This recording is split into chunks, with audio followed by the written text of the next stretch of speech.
जोरदार तालियों से सर का स्वागत करिए।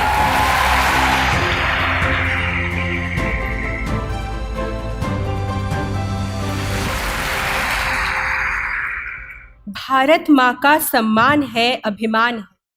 हर भारतवासी की कामना हमारे साहित्य का गौरवगान है। हिंदी हमारी मातृभाषा, हमारी संस्कृति की पहचान है। नमस्कार। यहाँ उपस्थित सभी गणमान्य व्यक्तियों, आदरणीय शिक्षक गणों एवं मेरे साथियों को हिंदी दिवस की हृदयंगम शुभकामनाएं। भारती परिषद मिरांडा हाउस की ओर से मैं अभया आज के हमारे इस कार्यक्रम में आप सभी का हार्दिक अभिनंदन करती हूँ। कार्यक्रम को आगे बढ़ाने के लिए अब मैं स्तुति को आमंत्रित करती हूँ। नमस्कार। भारती परिषद मिरांडा हाउस की ओर से मैं स्तुति वाजपेयी आप सभी का इस वक्तव्य में स्वागत करती हूँ। आप सभी को हिंदी दिवस की हार्दिक शुभकामनाएं। हमारे आज के व्याख्यान का विषय है बदलते परिदृश्य में हिंदी, और हमारे बीच मुख्य अतिथि एवं वक्ता के रूप में उपस्थित हैं वे जो अपने नाम के ही अनुरूप हैं, डॉक्टर विकास दिव्यकीर्ति। चाहता तो बच सकता था, मगर कैसे बच सकता था, जो बचेगा कैसे रचेगा। पूर्णतः सटीक हैं श्रीकांत वर्मा की ये पंक्तियां जब हम आपके जैसे व्यक्तित्व का परिचय देते हैं। आपका बचपन एवं स्कूली शिक्षा दीक्षा हरियाणा से पूर्ण हुई। आपके पिता हिंदी के प्राध्यापक व माता हिंदी की अध्यापिका रहीं, अतः ये कहना गलत नहीं होगा कि हिंदी आपको विरासत में मिली। सन 1990 में आप दिल्ली आए तथा दिल्ली विश्वविद्यालय के जाकिर हुसैन कॉलेज से स्नातक किया। स्नातक पश्चात आपने दिल्ली विश्वविद्यालय से ही हिंदी में परास्नातक तथा एमफिल एवं पीएचडी पूरी की। इसके अतिरिक्त आपने समाजशास्त्र, फिल्म निर्माण, दर्शन, कानून और प्रबंधन आदि बहुविषयों में भी कुशलता प्राप्त की। पठन पाठन की ओर आपकी स्वाभाविक रुचि रही है। आपने अपने व्यावसायिक जीवन की शुरुआत दिल्ली विश्वविद्यालय से हिंदी के प्राध्यापक के रूप में की। भारतीय प्रशासनिक सेवा की परीक्षा को उत्तीर्ण करने की दौड़ में खड़े हजारों विद्यार्थियों के आप आदर्श हैं। सन 1996 में आपने अपने प्रथम प्रयास में ही भारतीय प्रशासनिक सेवा में चयनित होकर गृह मंत्रालय में भारत सरकार के राजभाषा विभाग में डेस्क ऑफिसर का पद संभाला। तत्पश्चात सन 1999 से आपने आधिकारिक रूप से यूपीएससी परीक्षार्थियों को पढ़ाना आरंभ किया एवं लोक प्रचलित संस्था दृष्टि आईएएस की स्थापना की। वर्तमान में आप दृष्टि के प्रबंध निदेशक के रूप में कार्यरत हैं। आपने अपने एक वक्तव्य में कहा था, हिंदी आत्मा की भाषा है। आपके इस कथन से यह तो विदित है कि आपका और हिंदी भाषा का संबंध कितना गहरा है। बचपन से हिंदी भाषी परिवेश में पले बड़े होने के फलस्वरूप आपने हिंदी को हर रूप से आत्मसात किया है। अब मैं आपसे आग्रह करूंगी कि कृपया आप अपने वक्तव्य से हम सभी का ज्ञानवर्धन करें।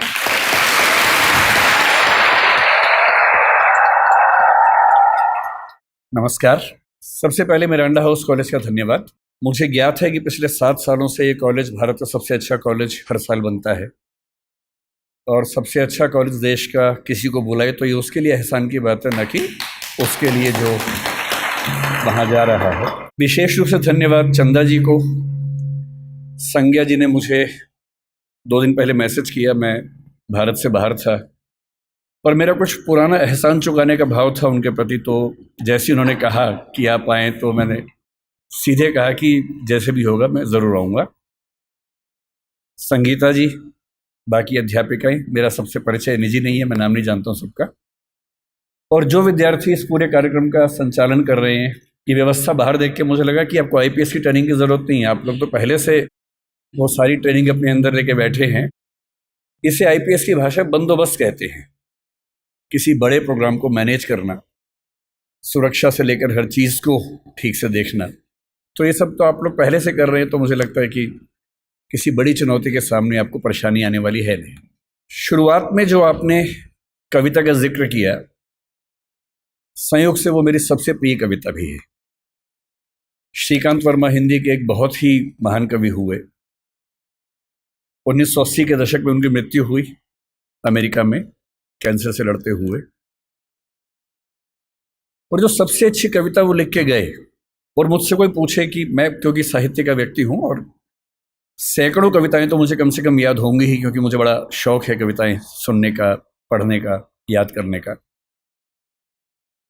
पर यदि कोई मुझसे पूछे कि मुझे अगर एक कविता चुननी हो जो सबसे गहरे स्तर पर मुझे प्रभावित करती रही है, तो वो वही कविता है जिससे आज के कार्यक्रम की शुरुआत इस बच्चे ने की।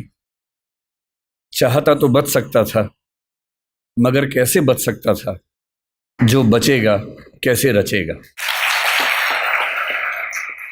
पहले मैं झुलसा चिटकने लगा, चाहता तो कराह सकता था, मगर कैसे कराह सकता था, जो कराहेगा कैसे निभाएगा।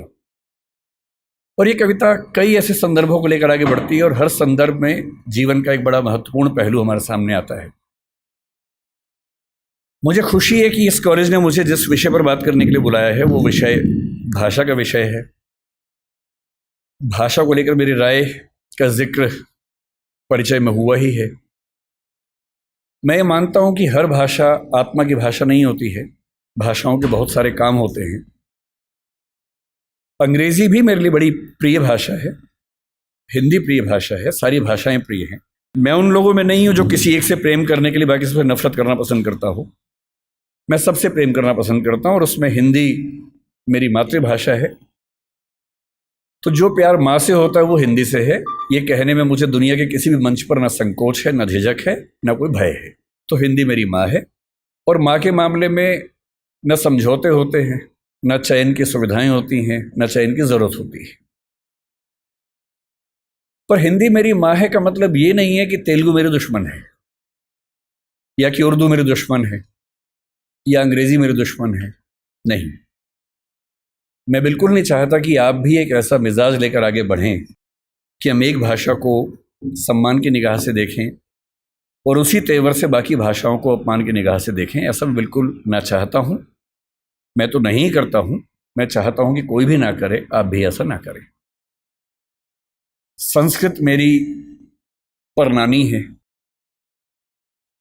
संस्कृत की बेटियां अपभ्रंश हुई, प्राकृत हुई। उनकी बहुत सारी बेटियों में एक बेटी का मैं बच्चा हूं, उसका नाम हिंदी है। उसी अपभ्रंश प्राकृत की बहुत सारी बेटियों में मराठी भी है, गुजराती भी है, पंजाबी भी है, बांग्ला भी है, असमिया भी है, ओडिया भी है। और उसी नानी के पड़ोस के परिवार की और जो बच्चियां हैं उनमें तेलुगु, तमिल और मलयालम, कन्नड़, ये सब भाषाएं भी हैं। और इन नानी के समय में इन सब भाषाओं में बहुत अपनत्व था, बहुत सहयोग था। आज हम कितनी भी दूरी महसूस करें, हमारी नानी के ज़माने में इनमें बहुत लेन देन हुआ, आदान प्रदान हुआ।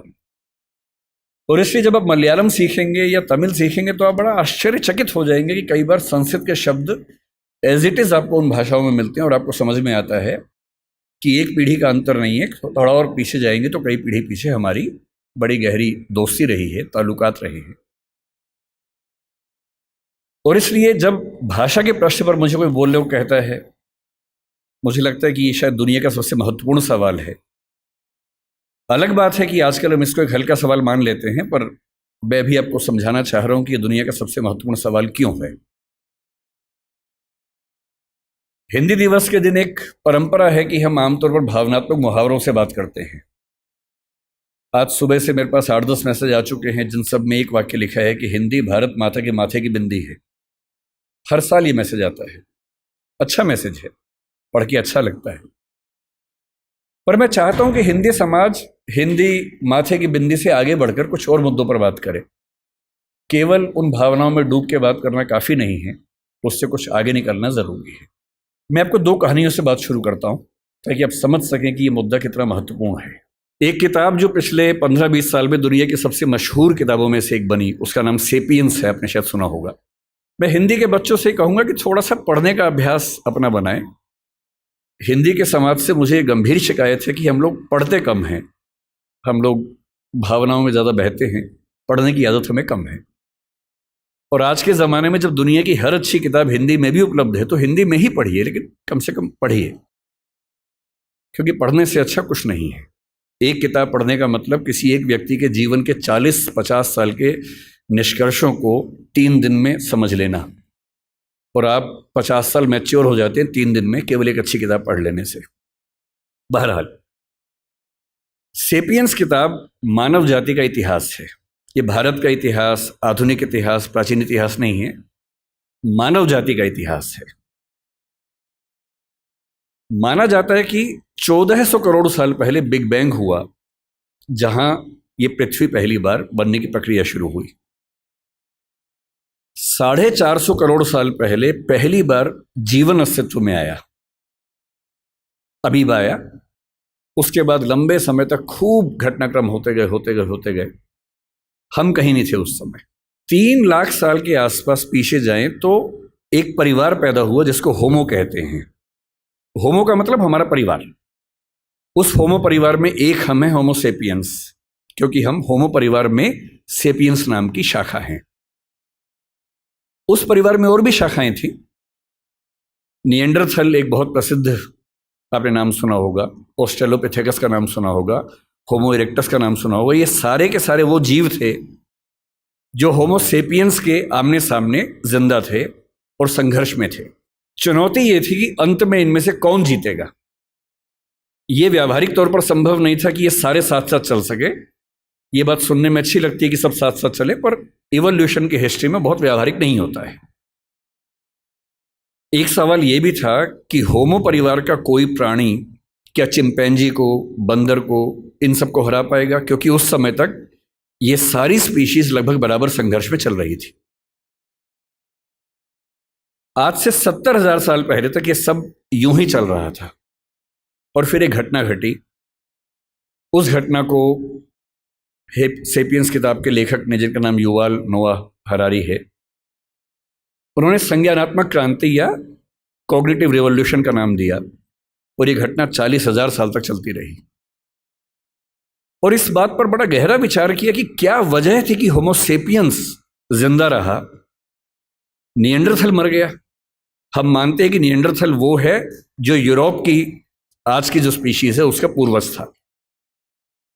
ऑस्ट्रेलोपिथेकस मर गया, इरेक्टस मर गया, और जितने परिवार के जंतु थे वो सब मर गए, और होमो सेपियंस इन सबसे कमजोर होने के बावजूद बच गया और इतना सफल भी हो गया। निएंडरथल के बारे में उसने लिखा कि अगर आमने सामने आ जाएं तो निएंडरथल होमो सेपियंस को मार मार के अधमरा कर सकता था, वो इतना ताकतवर था। उसके बाद भी खत्म हो गया। क्यों खत्म हो गया? और तब आता है वो सिद्धांत जो आज की इस डिस्कशन की शुरुआत का बिंदु है। होमो सेपियंस इसलिए जिंदा रहा क्योंकि उसके पास भाषा की क्षमता थी।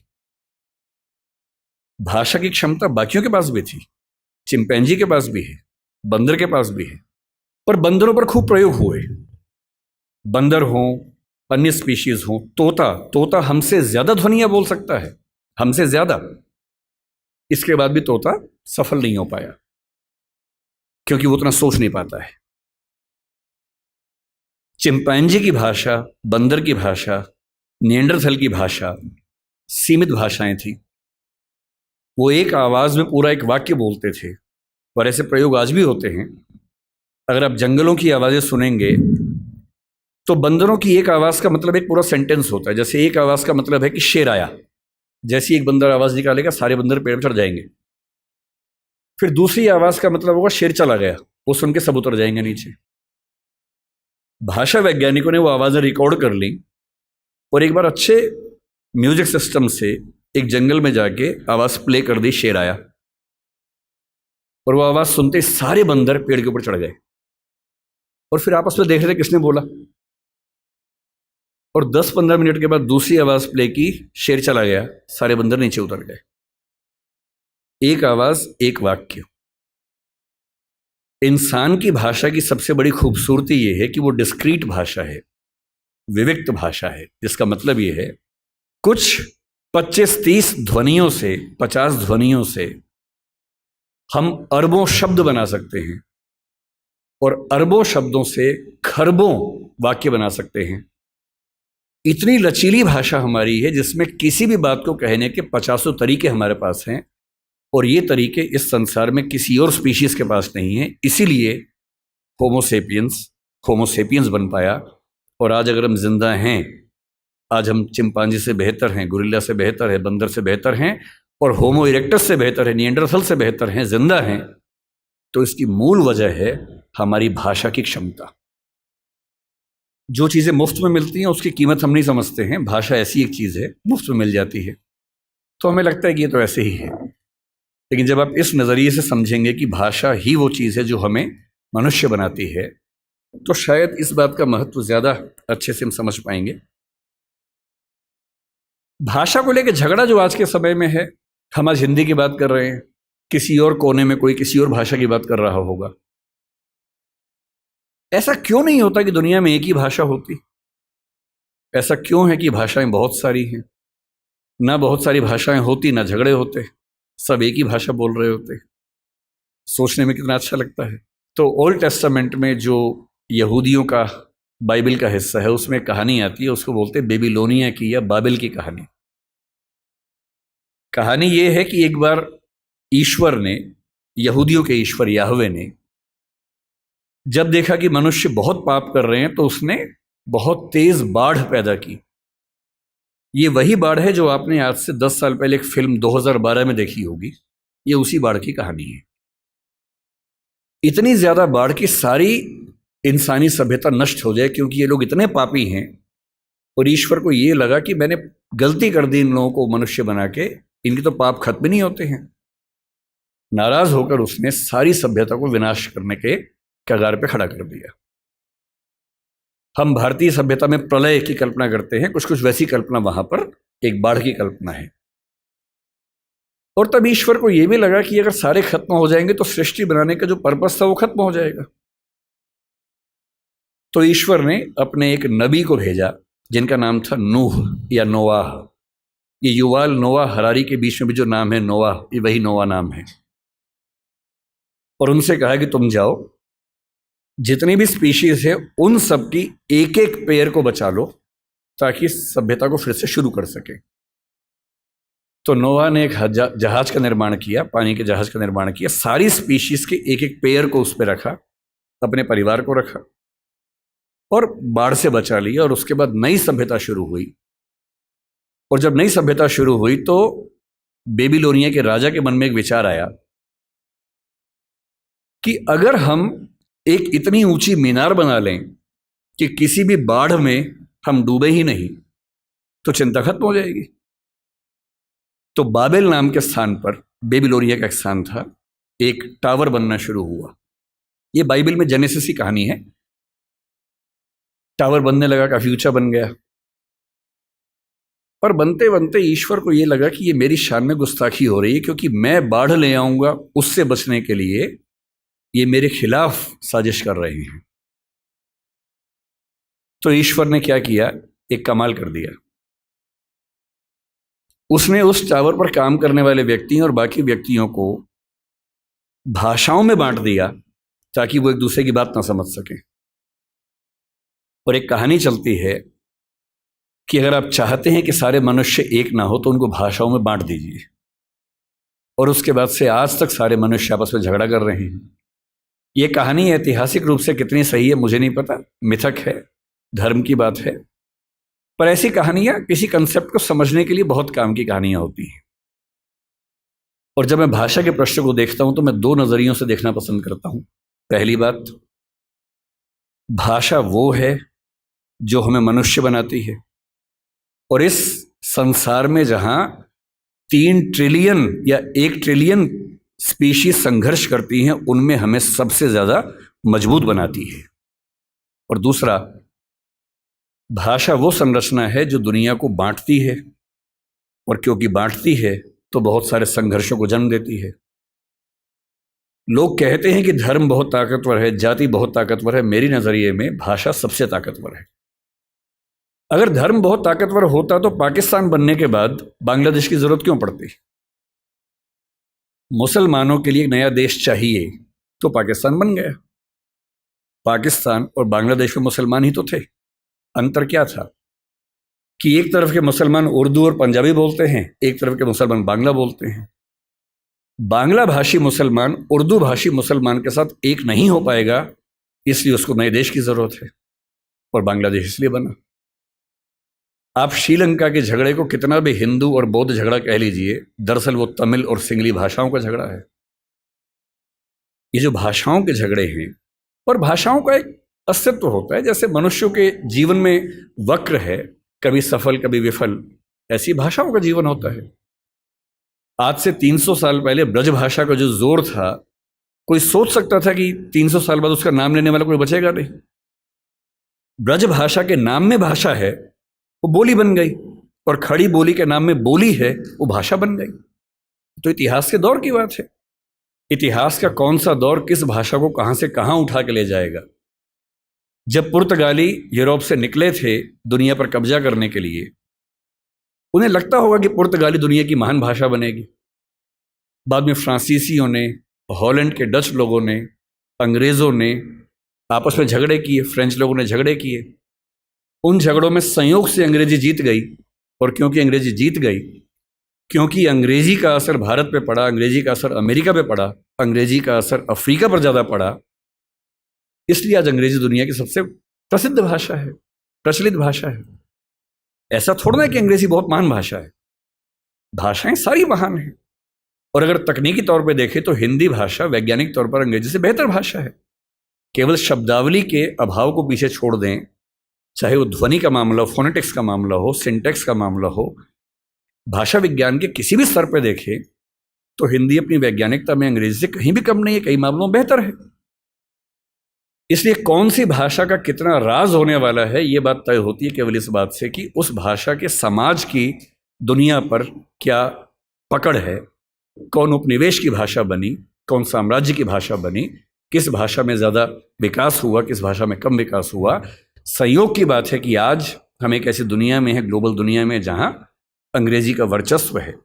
अंग्रेजी से दिक्कत ना आपको होनी चाहिए ना मुझे होनी चाहिए। हम हर भाषा का सम्मान करें, उससे फ़ायदा उठाएं, सीखें, अपने काम का लाभ लें।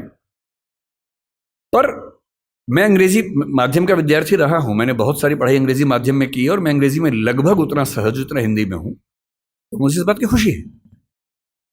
मुझे चिंता केवल तब होती है जब भारत में होते हुए कोई मुझसे ये उम्मीद करता है कि मुझे हिंदी बोलने में शर्म होनी चाहिए। चिंता केवल तब होती है। भारत में होते हुए मैं अपनी भाषा बोलूं, अपनी भाषा बोलने मुझे काहे की शर्म होनी चाहिए। मैंने जिन जिन देशों की यात्रा की, आज दुनिया के हर देश पर दबाव है कि अंग्रेजी सीखे, और वो दबाव इसलिए कि ग्लोबलाइजेशन का दौर है, अंग्रेजी में चीजें ज्यादा उपलब्ध हैं, स्वाभाविक सी बात है। पर मैंने कभी हॉलैंड में किसी व्यक्ति को डच भाषा की तुलना में अंग्रेजी को महत्व देते हुए नहीं देखा। वो लड़ने को तैयार हो जाते हैं। आप किसी फ्रेंच व्यक्ति से बात करें, आप इजराइल के किसी व्यक्ति से बात करें, जहां भाषा के सम्मान की बात आएगी वो अंग्रेजी का नाम तक नहीं लेंगे। जहां पढ़ने की बात आएगी, सीखने की बात आएगी, फायदा उठाने की बात आएगी, निश्चित तौर पे सीखेंगे, क्योंकि उस भाषा से उनको फायदा होता है। और आज की जो बातचीत हमारी होने वाली है वो कुछ कुछ उसी तौर पे होने वाली है कि आज हमारी क्या स्थिति है, हमें क्या करना चाहिए, क्या बहुत डरने की जरूरत है। ऐसा तो नहीं कि हम बिना बात के खौफ में हों, और मुझे लगता है कि हम बिना बात के खौफ में ज़्यादा रहते हैं। और जब मैं हिंदी की बात सोचता हूँ और मिरांडा हाउस के संदर्भ में सोचता हूँ, तो मुझे लगता है कि हिंदी की स्थिति कुछ कुछ वैसी ही है जैसी द टेम्पेस्ट नाटक की नायिका मिरांडा की थी।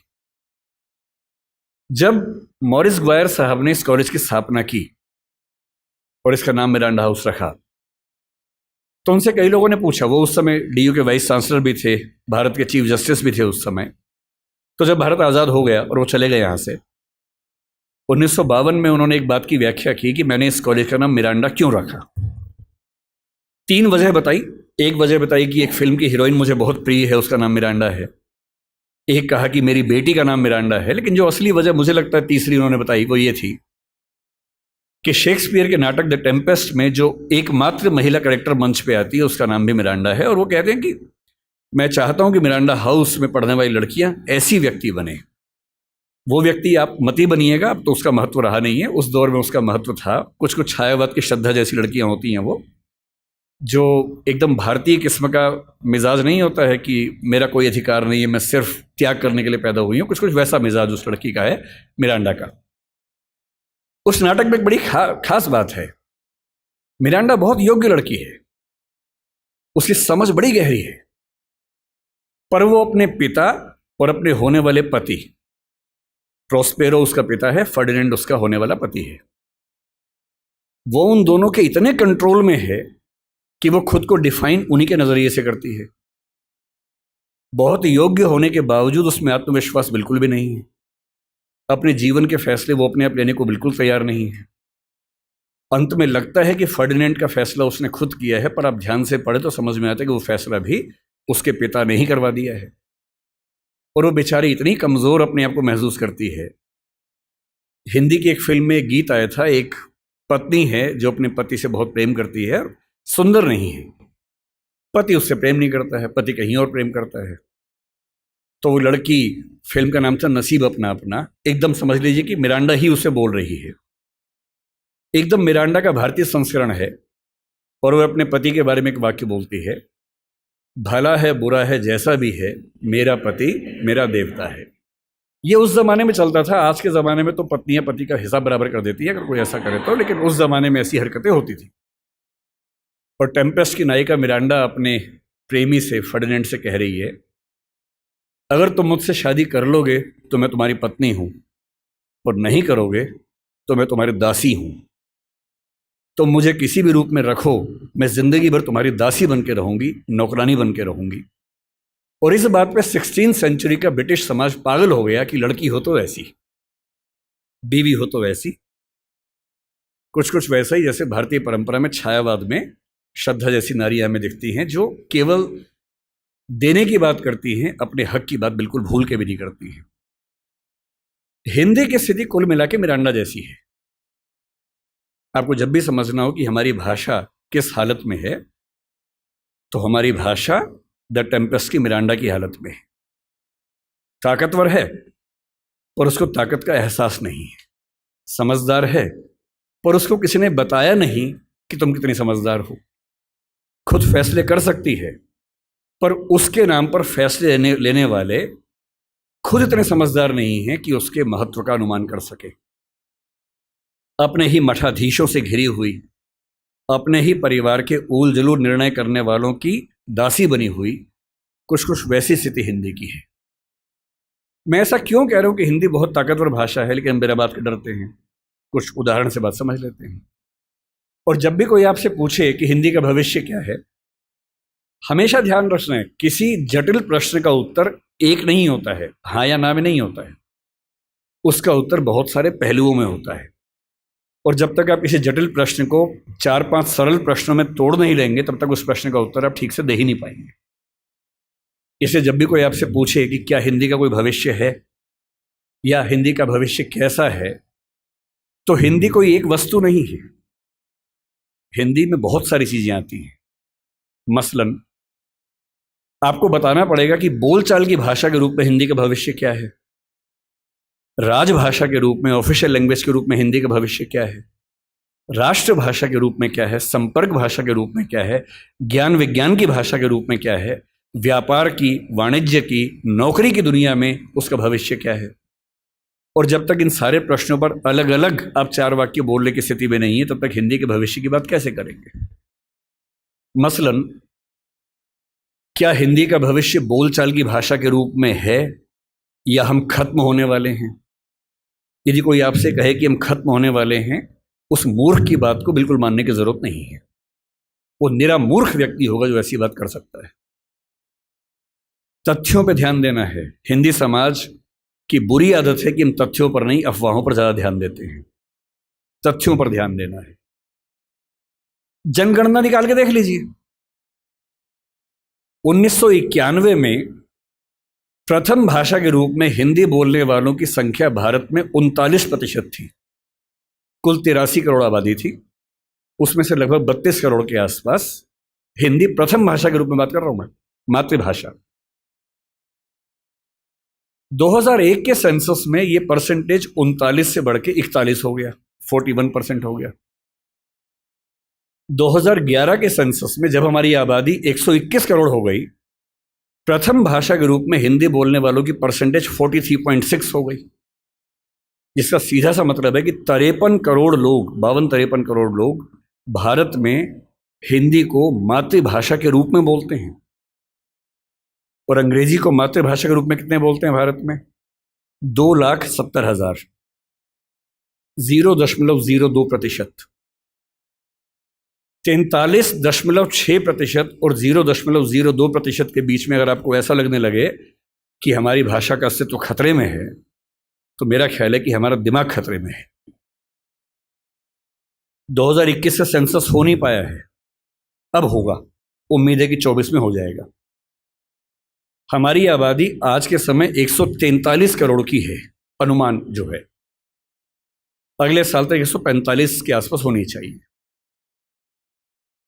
145 करोड़ में प्रथम भाषा के रूप में हिंदी बोलने वालों की संख्या अनुमान है कि 45 से 46% अगले साल होने वाली है, और जिसका मतलब ये है कि लगभग मान के चले कि 64 से 66 करोड़ के बीच में मातृभाषा बोलने वाले हिंदी समाज के लोग होने वाले हैं। अगर आपको लगता है कि 65 करोड़ लोगों की मातृभाषा खत्म होने वाली है, तो इससे हास्यास्पद क्या हो सकता है? ऐसा कोई सवाल ही पैदा नहीं होता, कल्पना भी नहीं करनी चाहिए इस चीज की। फिर सवाल उठता है कि क्या हम दुनिया में बहुत कमजोर हैं? भारत के जनगणना सर्वेक्षण में 31 भाषाओं की बात होती है, दुनिया के सर्वेक्षण में 7,115 भाषाओं की बात होती है। 7,115 भाषाओं में आपको जान के आश्चर्य होगा कि 150 भाषाएं ऐसी हैं जिनको बोलने वालों की संख्या 10 से कम है। कुल 10 व्यक्ति, 5 व्यक्ति बोलते हैं, 6 बोलते हैं, 4 बोलते हैं, 2 बोलते हैं, 1 बोलता है, 10 बोलते हैं। 150 भाषाएं ऐसी हैं। लगभग 5,500 से 6,000 भाषाएं ऐसी हैं जिनको बोलने वालों की संख्या 1 लाख से कम है।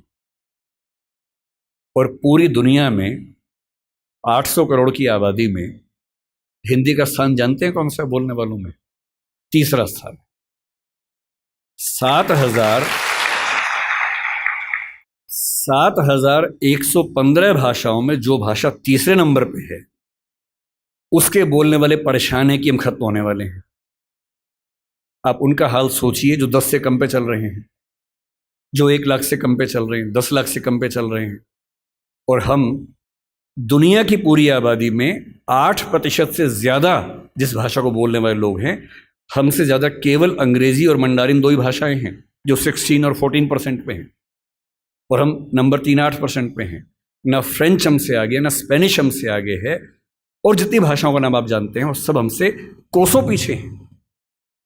इसलिए बोलचाल की भाषा, सांस्कृतिक भाषा, सामाजिक भाषा के तौर पर हिंदी पर न खतरा है, न खतरा आने की संभावना है। इसको मन से एकदम निकाल दीजिए, दूर दूर तक निकाल दीजिए। दूसरी बात है कि क्या हम व्यापार की भाषा, व्यवसाय की भाषा, नौकरी की भाषा में सफल हो पा रहे हैं? थोड़ा मुश्किल है, कम हो पा रहे हैं। और मेरे ख्याल से इसकी वजह हमारा एक औपनिवेशिक जो सोचने का तरीका है वो है। मैं हिंदी के पक्ष में इसलिए बिल्कुल नहीं बोलूँगा कि मैं संयोग से हिंदी भाषी क्षेत्र में पैदा हुआ, क्योंकि मेरे पेरेंट्स हिंदी भाषा के अध्यापक रहे। अगर मैं सिर्फ इसलिए हिंदी के पक्ष में बोलूँगा तो ये तो सामान्य बात है, हर व्यक्ति अपनी भाषा के पक्ष में बोलता है, मैं ही बोल रहा हूँ। मैं तथ्यों पर बात करना पसंद करूँगा, केवल भावनाओं पर नहीं टिकना चाहूँगा। मैंने दुनिया के जितने देश देखे, मैंने किसी देश में मातृभाषा की उतनी बुरी गत नहीं देखी जितनी अपने देश में देखी है। मेरे कुछ परिचित डॉक्टर बनने के लिए रशिया गए पढ़ने के लिए, यूक्रेन गए पढ़ने के लिए। तो मैंने उनसे पूछा, मैंने कहा कैसे पढ़ते हो भाई, वहाँ कौन सी भाषा में पढ़ाते हैं? अंग्रेजी में पढ़ाते हैं? बोले नहीं, रशियन में पढ़ाते हैं मेडिकल साइंस। यूक्रेन में यूक्रेन की भाषा में पढ़ाते हैं रशियन मतलब मेडिकल साइंस। लगभग हर देश में वैसा हाल है। तो मैंने उनसे पूछा कि फिर आप कैसे पढ़ते हैं, आपको तो भाषा नहीं आती है? तो बोले नहीं, वहाँ का निश्चित सा नियम है कि पहले साल में हमें वो भाषा सीखनी होती है, फिर अगले 4 साल में उस भाषा में मेडिकल साइंस सीखना होता है। तो मैंने कहा इससे अच्छा वो अंग्रेजी में सिखा दें, आपको अंग्रेजी आती है। बोले नहीं, वहाँ तो ऐसी बात करने से भी नाराज हो जाते हैं। अपनी भाषा को लेकर बहुत सम्मान करते हैं वो लोग। वहाँ पढ़ाई की भाषा वही है जो उनके समाज की भाषा है। अंग्रेजी भी है, रिसर्च में है, जहाँ ज़रूरत है अंग्रेजी भी है, अंग्रेजी के विभाग हैं, वो भी एक भाषा के तौर पर है।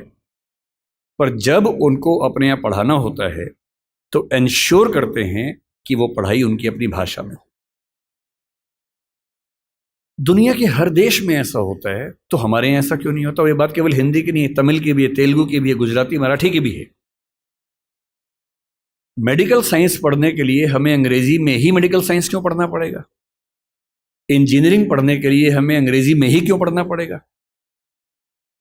और मुझे खुशी है इस बात की कि हमारी केंद्र सरकार में गृह मंत्री ने पिछले साल एक बहुत बड़ा कदम उठाया है। मध्य प्रदेश पहला ऐसा राज्य बना है जहां मेडिकल साइंस, इंजीनियरिंग और मैनेजमेंट की पढ़ाई हिंदी में शुरू हो गई है। और किताबें भी तैयार हो गई हैं, इंजीनियरिंग की भी, मेडिकल साइंस की भी। ऐसी कौन सी रॉकेट साइंस है इसमें? ऐसा कौन सी आश्चर्य की बात है? एक ही तनाव हो सकता है कि भाई आप जब बात करेंगे टर्म्स की, तकनीकी शब्दों की बात करेंगे, तो तकनीकी शब्दों को आप दूसरी भाषा में आराम से नहीं ला सकते, क्योंकि उस भाषा में उतने शब्द विकसित नहीं हुए। कोई बात नहीं, आप बीमारियों के नाम, लेबोरेटरी के टेस्ट के नाम वैसे के वैसे अंग्रेजी में स्वीकार कर लीजिए, उसको देवनागरी लिपि में लिख लीजिए, जैसे आप व्हाट्सएप पे लिखते ही होंगे। आप हिंदी भाषा में रोमन मैसेज करते ही हैं, मतलब अंग्रेजी की लिपि में हिंदी लिखते ही होंगे कई बार।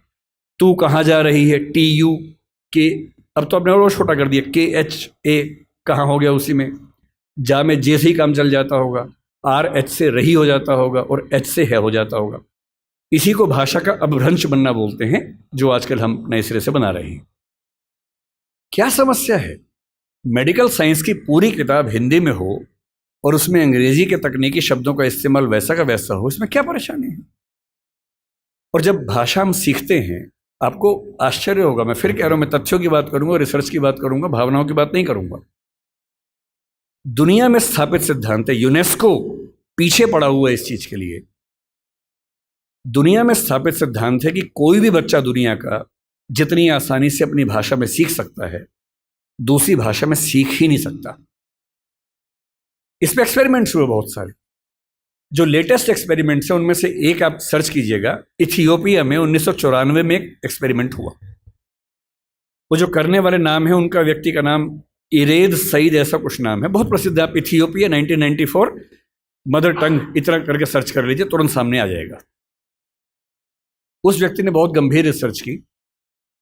1994 में इथियोपिया ने, जो कि एक अफ्रीकन देश है, क्या किया, एक नियम बनाया कि हमारे सारे स्कूलों में प्राथमिक शिक्षा हमारी भाषा में दी जाएगी, और चौथी क्लास के बाद हम बच्चों को अंग्रेजी में शिफ्ट करेंगे।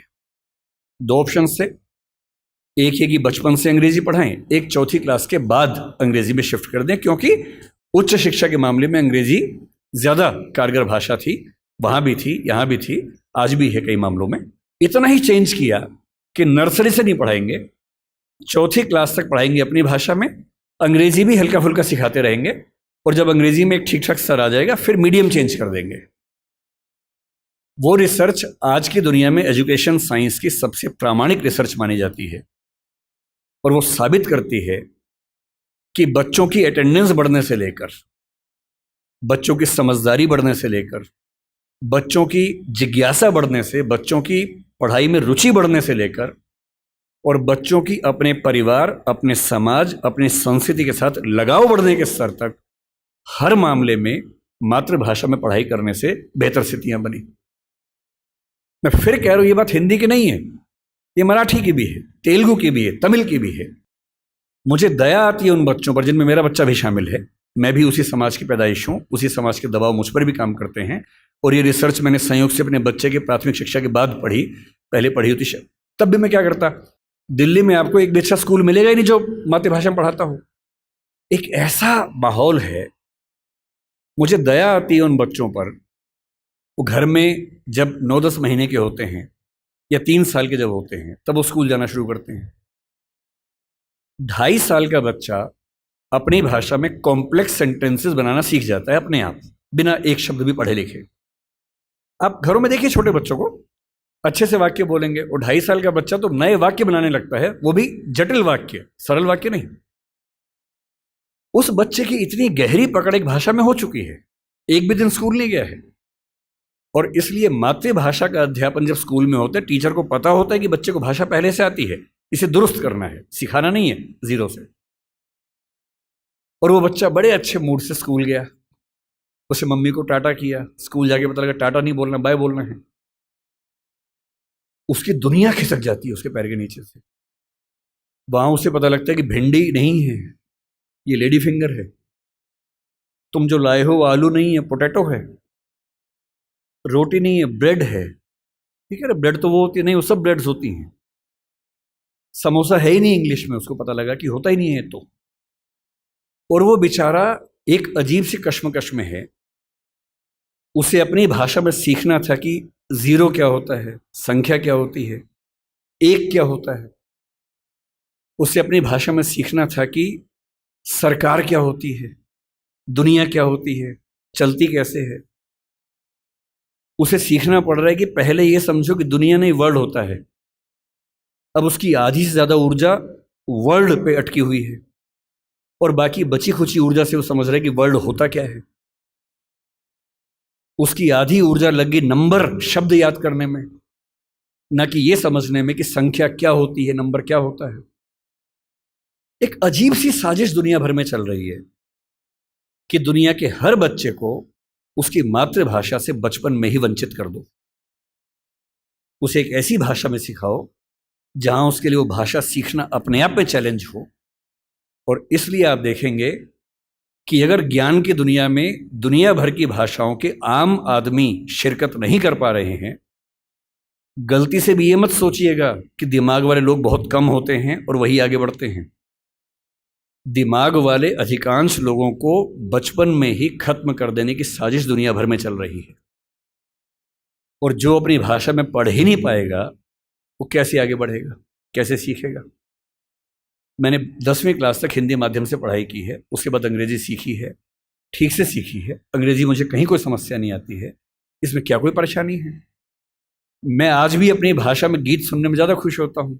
मुझे फिल्म देखनी मैं हिंदी में पसंद करता हूँ, नाटक देखना हो हिंदी पसंद करता हूँ, मजाक करना हो हिंदी में पसंद करता हूँ, पढ़ना हो कोई ऐसा विषय जो हिंदी में नहीं है तो इंग्लिश में पढ़ता हूँ, इसमें क्या परेशानी है।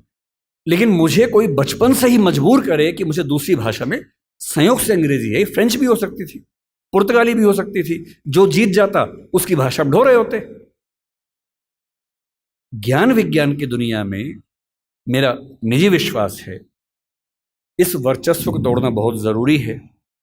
हम हिंदी में हजारों शब्द क्रिएट नहीं कर पाएंगे 2 दिन में, सही बात है, मुश्किल है। और हमें इतना शुद्धतावादी या प्यूरिटन होने की ज़रूरत नहीं है कि हम सारे शब्द अपने ही गढ़ेंगे। हम तो इंटरनेट को अंतर्जाल ही बोलेंगे, हम कंप्यूटर को संगणक ही बोलेंगे, तो आप अकेले ही बोलते रहेंगे, कोई पूछेगा नहीं आपको। जो शब्द अंग्रेजी के प्रसिद्ध हो गए उनको मान लीजिए। जापानी भाषा का शब्द है रिक्शा, आप रोज रिक्शा में घूमते हैं। कभी आपने कहा कि रिक्शा को मैं नरयान बोलूंगा? कई लोग बोलते हैं नरयान, कि मनुष्य द्वारा चलने वाला एक विमान या वाहन। क्या बकवास है। अरे जो शब्द जिस भाषा से आया, प्रसिद्ध हो गया, अपना लीजिए उस शब्द को। और उसके बाद भाषा में असली समस्या शब्द नहीं होती है। भाषा विज्ञान में एक होता है जिसको मॉर्फोलॉजी कहते हैं, एक सिमेंटोलॉजी होता है, लेकिन जो सबसे महत्वपूर्ण स्ट्रक्चर है सिंटेक्स है। सिंटेक्स का मतलब है वाक्य का निर्माण कैसे होता है, शब्दों का क्रम कैसे तय होता है। किसी नई भाषा को सीखने में सबसे बड़ी मुश्किल आती है सिंटेक्स सीखने में। आप हिंदी भाषा के सिंटेक्स में अंग्रेजी के शब्दों को शामिल कर लेंगे, रत्ती भर समस्या नहीं आएगी। और इसलिए जिसको हम कहते हैं कि अंग्रेजी माध्यम है और हिंदी माध्यम है, कहने की बातें हैं। मैं अंग्रेजी माध्यम में बच्चों को खूब पढ़ाता हूँ, 8-8 घंटे दिन में पढ़ाता हूँ। और वहाँ भी देखता हूँ कि जैसे कोई मुश्किल कंसेप्ट आता है, जब तक अंग्रेजी में पढ़ाने के बाद हिंदी में भी ना समझा दूँ, उनके चेहरे पर 12 बजे रहते हैं। क्योंकि वो हिंदी भाषी समाज के बचपन से लगातार हिंदी बोलने समझने वाले और अंग्रेजी माध्यम लेके एक ज्ञान की भाषा के तौर पर अंग्रेजी पढ़ने वाले व्यक्ति हैं। हंसी मजाक हिंदी में हो तो ठाके मार के हंसते हैं, इंग्लिश में हो एक आध हंसता है, बाकी इसलिए हंसते हैं कि हंसने की बात थी तो हम भी हंस लेते हैं। नहीं बात बनती। मन की भाषा, आत्मा की भाषा अलग भाषा होती है, ज्ञान की भाषा अलग भाषा होती है, इसमें कहाँ कोई दिक्कत है। और इसलिए मैं आपसे कहना चाहता हूं कि ज्ञान विज्ञान की भाषा के तौर पर, व्यवसाय की भाषा के तौर पर जबरदस्ती एक वर्चस्व का दौर चल रहा है जो खत्म होना चाहिए। मुझे खुशी है कि हमारी वर्तमान सरकार इस मामले में मैं किसी राजनीतिक दल से ताल्लुक़ नहीं रखता हूँ, मुझे ना सरकार का समर्थक माना जाए ना विरोधी माना जाए, क्योंकि मैं सच में दूरी बना के रखता हूँ, बहुत दूर बना के रखता हूँ। मैं मुद्दों पर तारीफ करता हूँ, मुद्दों पर आलोचना करता हूँ। भाषा के मामले में वर्तमान सरकार बेहतर काम कर रही है, ये सही बात है। कई स्तरों पर हमने देखा है। मेडिकल साइंस मध्य प्रदेश से शुरू हुआ, एक ही साल में MP में, यूपी में, उत्तराखंड में शुरू भी हो गया।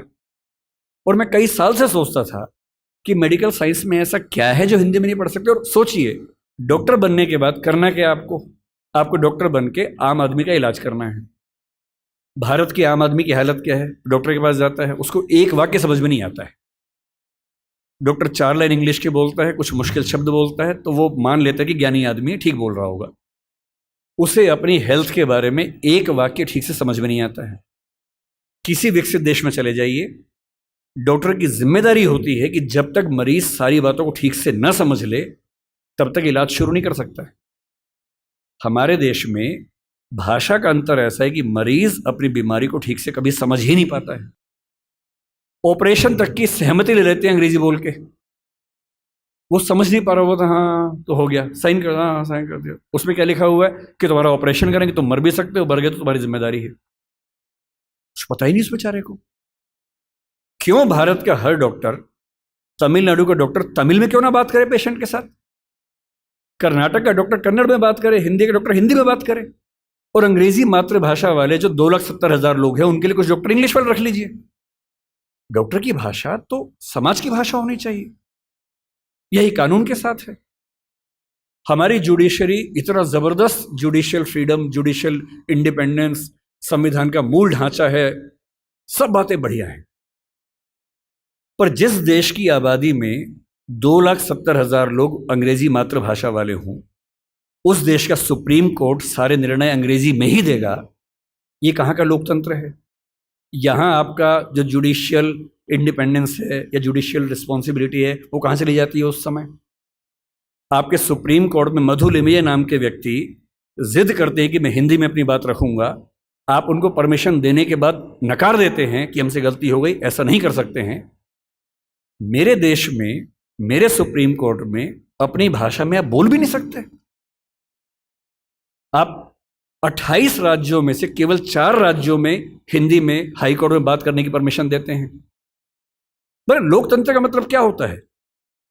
कुछ गिने चुने एलिट्स के हिसाब से जनता अपनी भाषा बदलेगी या जनता की भाषा से प्रशासक भाषा बदलेंगे अपनी? अगर लोकतंत्र है तो लोकतंत्र में जनता की भाषा ही केंद्र में होनी चाहिए, कोई और भाषा केंद्र में कैसे हो सकती है? पर हम लोग इतने आदी हो चुके हैं, हम स्लेव मेंटेलिटी के इतने अभ्यस्त हो चुके हैं कि हम ये प्रश्न कभी नहीं करते। हमारे सुप्रीम कोर्ट के चीफ जस्टिस या कोई जज हिंदी में क्यों नहीं बात कर पाते? और नहीं कर पाते, मैं फिर बार बार कह रहा हूँ, मामला सिर्फ हिंदी का नहीं। मेरी इच्छा है कि सुप्रीम कोर्ट के बहुत सारे जजेस में कुछ को तमिल ठीक से आती हो, कुछ को तेलुगु अच्छे से आती हो, कुछ को मराठी आती हो, कईयों को हिंदी आती हो। और बेंच का फैसला करते हुए ये भी एक पॉइंट ध्यान में रखा जाए कि मामला कहाँ का है और उस मामले में ऐसे जज को प्राथमिकता मिले जो उस भाषा को जानता हो, ताकि केस मेरा है, मुझे हिंदी आती है, मेरा वकील अंग्रेजी में कुछ कुछ बोला, जज ने कुछ कुछ बोला, फैसला हो गया, मुझे पता ही नहीं कि क्या हुआ, और इतने में पुलिस आगे मुझे ले गई और मैं परेशान हूं कि हुआ क्या। मेरे मामले के किसी प्रसंग में मेरी भूमिका ही नहीं है, क्योंकि सारी प्रक्रिया 2 ऐसे व्यक्तियों के बीच में चल रही है जिनके पास एक भाषा है जो मेरी भाषा नहीं है, जबकि मामला मेरा है, और कहने को लोकतंत्र है। ये लोकतंत्र नहीं है, ये भाषा के स्तर पर तानाशाही है, बुरी चीज है। और मैं जब भी ये बात कहता हूं, बार बार कहता हूं, ज्ञान की भाषा के तौर पर अंग्रेजी का सम्मान करना जरूरी है, क्योंकि रिसर्च आप उसके बिना नहीं कर पाएंगे। बहुत मामलों में सीखने की जरूरत है, उससे भी, जापानीज से भी, फ्रेंच से भी, सबसे सीखने की जरूरत है। लेकिन आपके देश के सुप्रीम कोर्ट में, हाई कोर्ट में आपकी भाषा में बात ना होती हो, ये बुरी बात नहीं है, शर्मिंदगी की बात है। हमें एक समाज के तौर पर शर्म आनी चाहिए, ये उससे कम बात नहीं है। इसलिए जब कोई मुझसे कहते हैं कि राजभाषा के तौर पर आपकी क्या कल्पना है, 14 सितंबर का दिन आज है, हम आज के दिन ये सेमिनार क्यों कर रहे हैं? 14 सितंबर 1949 को शाम को 6 बजे एक फैसला हुआ था। एक अजीब सी अफवाह लोगों ने उड़ा रखी है। कहते हैं कि 14 सितंबर को मतदान हुआ कि भारत की राजभाषा कौन सी होनी चाहिए, हिंदी या अंग्रेजी। वोटिंग हुई, आधे वोट हिंदी के पक्ष में उठे, आधे अंग्रेजी के पक्ष में उठे, एकदम बराबर हो गया। कई लोग संख्या बोलते 77-77 हो गया। और तब स्पीकर ने, डॉक्टर राजेंद्र प्रसाद ने अपना कास्टिंग वोट दिया, क्योंकि उनके पास अधिकार है कि वोट डाल सकते हैं लास्ट में, अगर बराबर हो जाए तो, हिंदी के पक्ष में दिया, और इससे हिंदी भारत की राजभाषा हो गई। इससे बड़ा कोई झूठ नहीं है। ऐसा कुछ नहीं हुआ था संविधान सभा में, सफेद झूठ है। 12 सितंबर को शाम 4 बजे इस मुद्दे पर बहस शुरू हुई। संविधान सभा की डिबेट्स पढ़ के देखिए, 180 पेज की डिबेट है राजभाषा की, 180 पेज, 1-2 पेज का मामला नहीं है।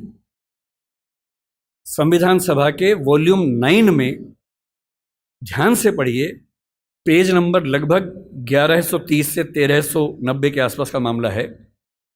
180 पेज की डिबेट है, उसमें खूब मुद्दे हैं, छोटी मोटी वोटिंग हो रही है के मामलों में। संविधान सभा का बेसिक उसूल था कि अंतिम रूप से वोटिंग नहीं करेंगे, सहमति से काम करेंगे। वोटिंग बीच बीच में होती रही। पहला विवाद यह था कि राजभाषा कौन सी हो, हिंदी हो कि अंग्रेजी हो या हिंदुस्तानी हो। अंग्रेजी पर तो बात थी नहीं, हिंदी या हिंदुस्तानी। महात्मा गांधी हिंदुस्तानी कहते थे, पर 1949 में वो थे नहीं। उनका हिंदुस्तानी का मतलब था हिंदी उर्दू का मिक्सचर, जो देवनागरी और फारसी में लिखी जा सके। दूसरा स्कूल ऑफ थॉट हिंदी की बात करता था। अंत में सहमति बनी, हिंदी ही भारत की राजभाषा होगी। राजभाषा यानी सरकारी कामकाज की भाषा। दूसरा सवाल था कि लिपि कौन सी हो, देवनागरी हो, कुछ ने कहा कि देवनागरी और फारसी हो, कि हिंदी को फारसी में भी लिख सके। कुछ ने कहा देवनागरी और रोमन हो, हिंदी को रोमन में, जैसे व्हाट्सएप में लिखते हैं वैसे लिख सके। खूब विवाद हुआ, अंत में हुआ कि देवनागरी ही लिपि होगी। तीसरा विवाद यह हुआ कि जो अंक हैं हिंदी वाले, जो 1 से 0 से 9 तक के अंक हैं, वो हम अंग्रेजी के ढांचे में लिखेंगे या हिंदी के ढांचे में लिखेंगे। इस पर मतभेद था सबसे ज्यादा। इस पर वोटिंग में बराबरी हुई थी। और अंत में वोटिंग से नहीं, संविधान सभा के बाहर की बातचीत में समझौता हुआ। मुंशी साहब थे, के एम मुंशी थे, आयंगर साहब थे, उनकी बातचीत में समझौता हुआ कि ठीक है, अंतर्राष्ट्रीय अंक मान लेंगे। और उसके बाद गहमा गहमी के बाद 2 घंटे की रिसेस के बाद 14 सितंबर शाम 6 बजे आखिरी सेशन इस मामले पर हुआ, 2.5 दिन की बहस के बाद। और तब ध्वनि मत से, बिना किसी वोटिंग के प्रस्ताव पारित हुआ कि हिंदी भारत की राजभाषा होगी, देवनागरी उसकी लिपि होगी, और अंकों का अंतर्राष्ट्रीय स्वरूप उसका स्वरूप होगा। इस झूठ को मन से निकाल दीजिए। ये झूठ मैंने भी 1000 बार सुना था अपने अध्ययन के दौरान। हमारे अध्यापकों को भी ऐसा लगता था, मुझे भी ऐसा लगता रहा कई साल तक। संविधान सभा की डिबेट्स बढ़ी, तब समझ में आया कि ये भ्रांति है, ऐसा कुछ नहीं हुआ था। पूरी सहमति के साथ भारत की राजभाषा हिंदी बनी थी 14 सितंबर को, और इसलिए आज के दिन को हम लोग हिंदी दिवस मानते हैं। और क्यों ना बनती, आप सोचिए क्यों ना बनती। दुनिया में 2 तरह के देश हैं, एक इंग्लैंड जैसा है, फ्रांस है, स्पेन है, जर्मनी मान सकते हैं, आज के समय के जर्मनी मान सकते हैं, उस समय का तो नहीं, आज के जर्मनी मान लीजिए, आप ग्रीस को मान लीजिए। ये सब देश वो हैं जो एक देश एक भाषा वाले लोग हैं। बांग्लादेश को मान लीजिए, बांग्ला बोलते हैं, एक देश एक भाषा है। पर कुछ देश ऐसे होते हैं जहां एक भाषा नहीं होती है।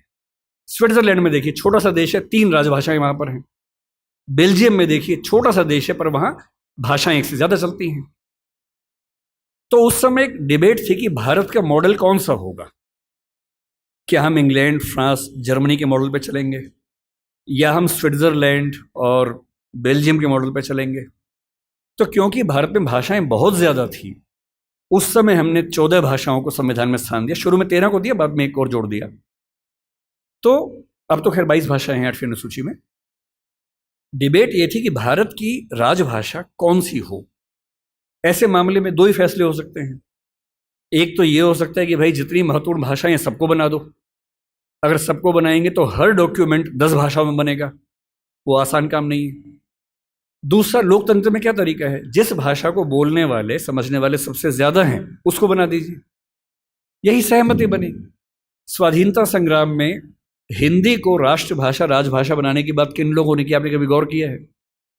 हिंदी को राष्ट्रभाषा बनाने के सबसे बड़े समर्थक कौन थे? महात्मा गांधी, गुजरात के थे, गुजराती आदमी। के एम मुंशी गुजरात के थे, पटेल गुजरात के थे, आज भी गुजरात के 2 लोग लगे हुए हैं। हिंदी को भारत की राष्ट्रभाषा बनाने की जो बात आई है, हिंदी समाज से ही नहीं आई है। महात्मा गांधी गुजराती व्यक्ति होकर हिंदी के पक्ष में सबसे ज्यादा अड़े हुए थे।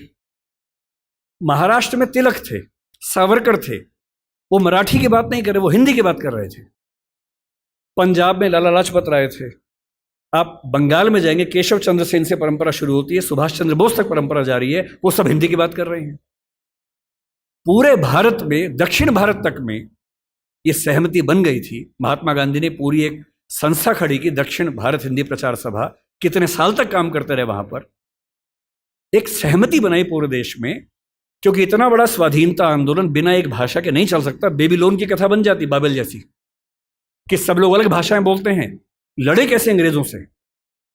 इसलिए कांग्रेस ने 1915 के आसपास से ही भाषा पे काम करना शुरू किया और ये मान लिया कि जब तक अंग्रेजी में काम करेंगे वकीलों का आंदोलन रहेगा, जनता का नहीं बनेगा। वो वकीलों का आंदोलन जनता का आंदोलन तब बना जब लोक भाषाओं में लड़ा गया, और लोक भाषाओं में सबसे बड़ी भूमिका हिंदी की रही। आज अगर कोई मुझसे पूछे कि भारत में कौन सी राजभाषा या संपर्क भाषा बन सकती है, आप डेटा देखिए, सेंसस को देखिए। हिंदी बोलने वालों की कुल संख्या पहली, दूसरी, तीसरी भाषा के तौर पर भारत में कितनी है इस समय? 69 करोड़ है 2011 के सेंसस में। 57% ऑफ पॉपुलेशन भारत की, first, second, third. First language में 43.6% है, तीनों मिला ले 57%, 69 करोड़ संख्या है। क्यों है? 10 राज्य हिंदी भाषा वाले हैं। फिर वो सारे राज्य जो संस्कृत से ही बने हैं, वो हमारे ननिहाल के हैं। इसलिए आप महाराष्ट्र जाएंगे, क्योंकि मराठी संस्कृत से बनी है, आपको मराठी हिंदी में दिक्कत नहीं आती, क्योंकि दोनों की रूट सेम है। यही गुजराती में है, यही पंजाबी में है, यही सिंधी में है, यही असमिया में है, यही ओडिया में है, यही बांग्ला में है। ये 7 राज्यों की भाषाएं संस्कृत के रूट से बनी हुई है, इसलिए हमारी रूट सेम होने से दिक्कत नहीं आती है। केवल दक्षिण भारत की 4 भाषाएं मुख्य रूप से, और उत्तर पूर्व की, असम की आगे की भाषाएं। उत्तर पूर्व में भी आप अरुणाचल प्रदेश जाइए, हिंदी में कहीं कोई दिक्कत नहीं है। अरुणाचल प्रदेश में बड़ा आश्चर्य की बात है कि हिंदी सब बोलते हैं। अंडमान निकोबार जाइए, हिंदी सब बोलते हैं, वहां पर कहीं कोई समस्या नहीं। हैदराबाद में हैदराबादी हिंदी चलती है। मुंबई मराठी क्षेत्र होकर हिंदी का गढ़ बना हुआ है। और जो दक्षिण के 4 राज्य हैं, उनमें भी, क्योंकि 10वीं क्लास तक हिंदी आमतौर पर स्कूल में पढ़ाई जाती है, तमिलनाडु में कुछ गांवों को छोड़ देंगे, मैं पूरा भारत ठीक से घुमा हुआ है, और मुझे आज तक हिंदी से काम चलाने में दिक्कत नहीं आई। 69 करोड़ की आबादी 121 करोड़ में से आज 145 करोड़ हैं। ये संख्या मिनिमम आप मान के चलिए कि 75 करोड़ के आसपास होने वाली, 80 करोड़ होने वाली है। इस 69 करोड़ अगर मैं 2011 की बात मान लूं, तो तुलना में कौन है? नंबर 2 पर कौन आता है? बांग्ला। हिंदी में कितना है? 57% है। बांग्ला में कितना है? 9% है। आप किसे बनाएंगे राजभाषा भारत की? संपर्क भाषा किसे बनाएंगे? 57% के बाद सीधा 9% है। नंबर 3 पे मराठी आती है, अभी आ गई है। पहले नंबर 3 पे तेलुगु थी, अब मराठी आ गई है। कितना है? 8.7% है। नंबर 4 पर तेलुगु है, 8% के आसपास है। यानी एक भाषा बोलने वाले 57% हैं, नंबर 2 वाले 9, 8.7, 8, 6, 4, 3।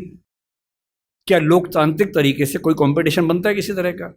और संपर्क भाषा संविधान लिखे या ना लिखे, संविधान में लिखा भी नहीं है। संविधान में कहीं नहीं लिखा कि भारत की संपर्क भाषा कौन सी है, ना लिखा है भारत की राष्ट्रभाषा कौन सी है, केवल लिखे भारत की राजभाषा कौन सी है। 14 सितंबर को हुआ था, उस समय आर्टिकल 301 था, लेकिन जब संविधान फाइनल हुआ तो आर्टिकल 343 से 351 तक का हिस्सा जो अंतिम प्रारूप संविधान का बना, उसमें राजभाषा का है। भाग 17 है, जो प्रारूप में भाग 14 था। इसलिए हमें डरने की जरूरत नहीं है। हम स्वाभाविक तौर पर भारत के भाषा के डेमोग्राफी के नक्शे में सबसे बुलंद आवाज हैं, तो हमारी आवाज की पहचान होनी चाहिए। हमें खौफ किस बात का होना चाहिए? क्यों मिरांडा बनने की जरूरत है भाई? अपने धौस में रहिए, आत्मविश्वास से भर के रहिए। और इसलिए आप भारत में कहीं चले जाइए, भारत का हर ऑटो वाला, टैक्सी वाला अपनी भाषा और काम चलाऊ हिंदी जानता है, क्योंकि उसको पता है कि भारत में काम करने के लिए बहुत मुफीद है। सहज है कि हिंदी आ गई तो अब सबसे काम चला लेते हैं और इसी हिंदी संपर्क भाषा बनती है। राष्ट्रभाषा की पदवी संविधान में नहीं है। हमें उसकी ऐसी जिद नहीं करनी चाहिए, क्योंकि हम पर एक आरोप है, हमें उससे बचना चाहिए। हमें भाषा का सम्मान करना है, दूसरी भाषाओं का अपमान नहीं करना है। हमें भाषा के लिए संघर्ष उस तरह से नहीं करना कि सबको काट देंगे, मार देंगे।